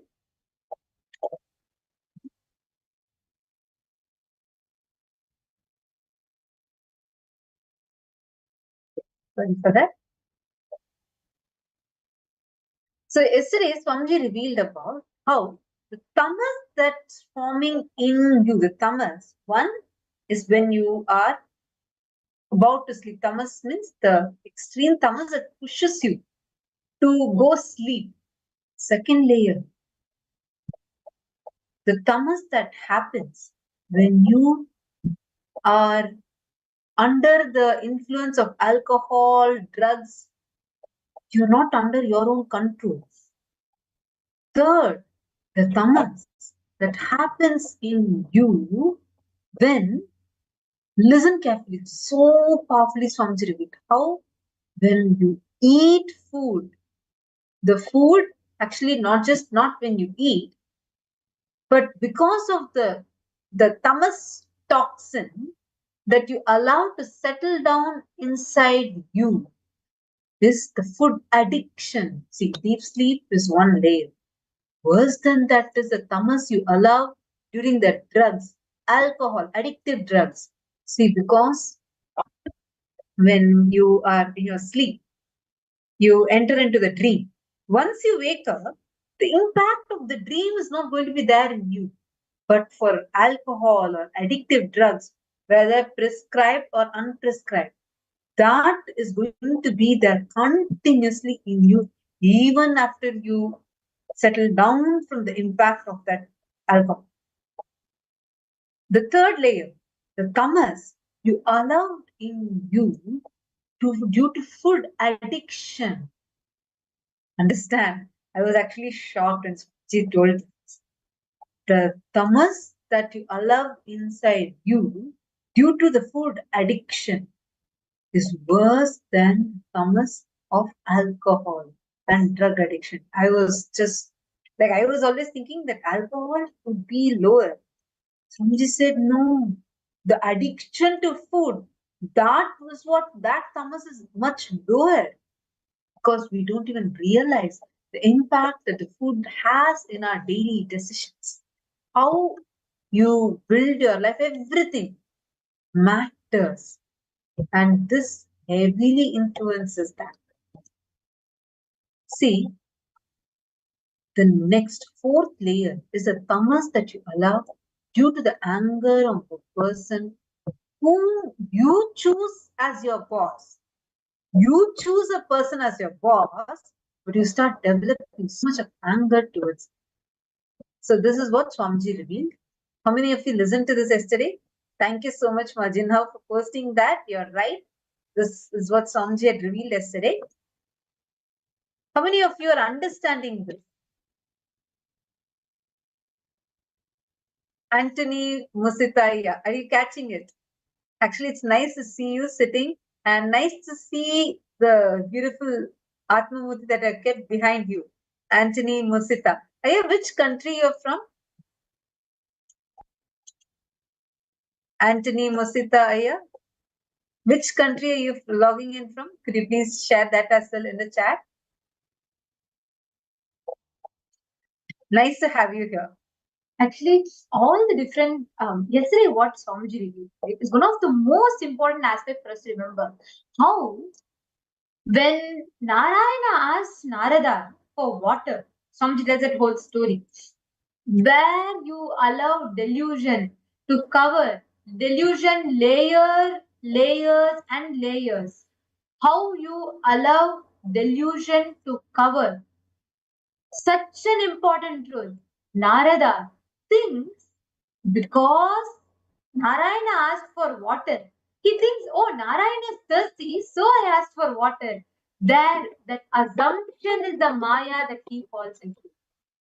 Such a powerful revelation. Actually, when you listen to these satsangs, right, all the highest truths that Swamiji is revealing, the way how this manifests, this becomes a reality, how you can experience it only when you apply these highest principles in your life. Like Swami told, if you want to manifest wealth, cause enrich 10 people to manifest wealth.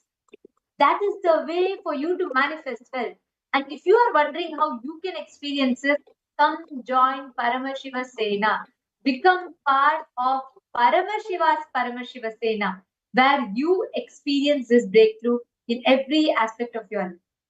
Now, we're actually having a lot of people who have signed up, who are going there, heading to Kailasa, Los Angeles to be a part. And now we're having one of the participants who is heading to, who is starting to take her trip to Paramashiva Sena, joining in the Paramashiva Sena program. And here we're actually having so many people who are eager to share how they're excited. And you all should know, already the preparatory meetings for Paramashiva Sena has started. Every day having special sessions with Swamiji, meetings, prepare the preparations for that and so on. There's so many things that are happening. And now for all of you to understand like what it means, what it is to be a part of the Paramashiva Sena, we are going to be inviting Ma Samantha, who is joining us, and she's going to be sharing with us how she's ready, eager, and excited to join the Paramashiva Sena program. And all the participants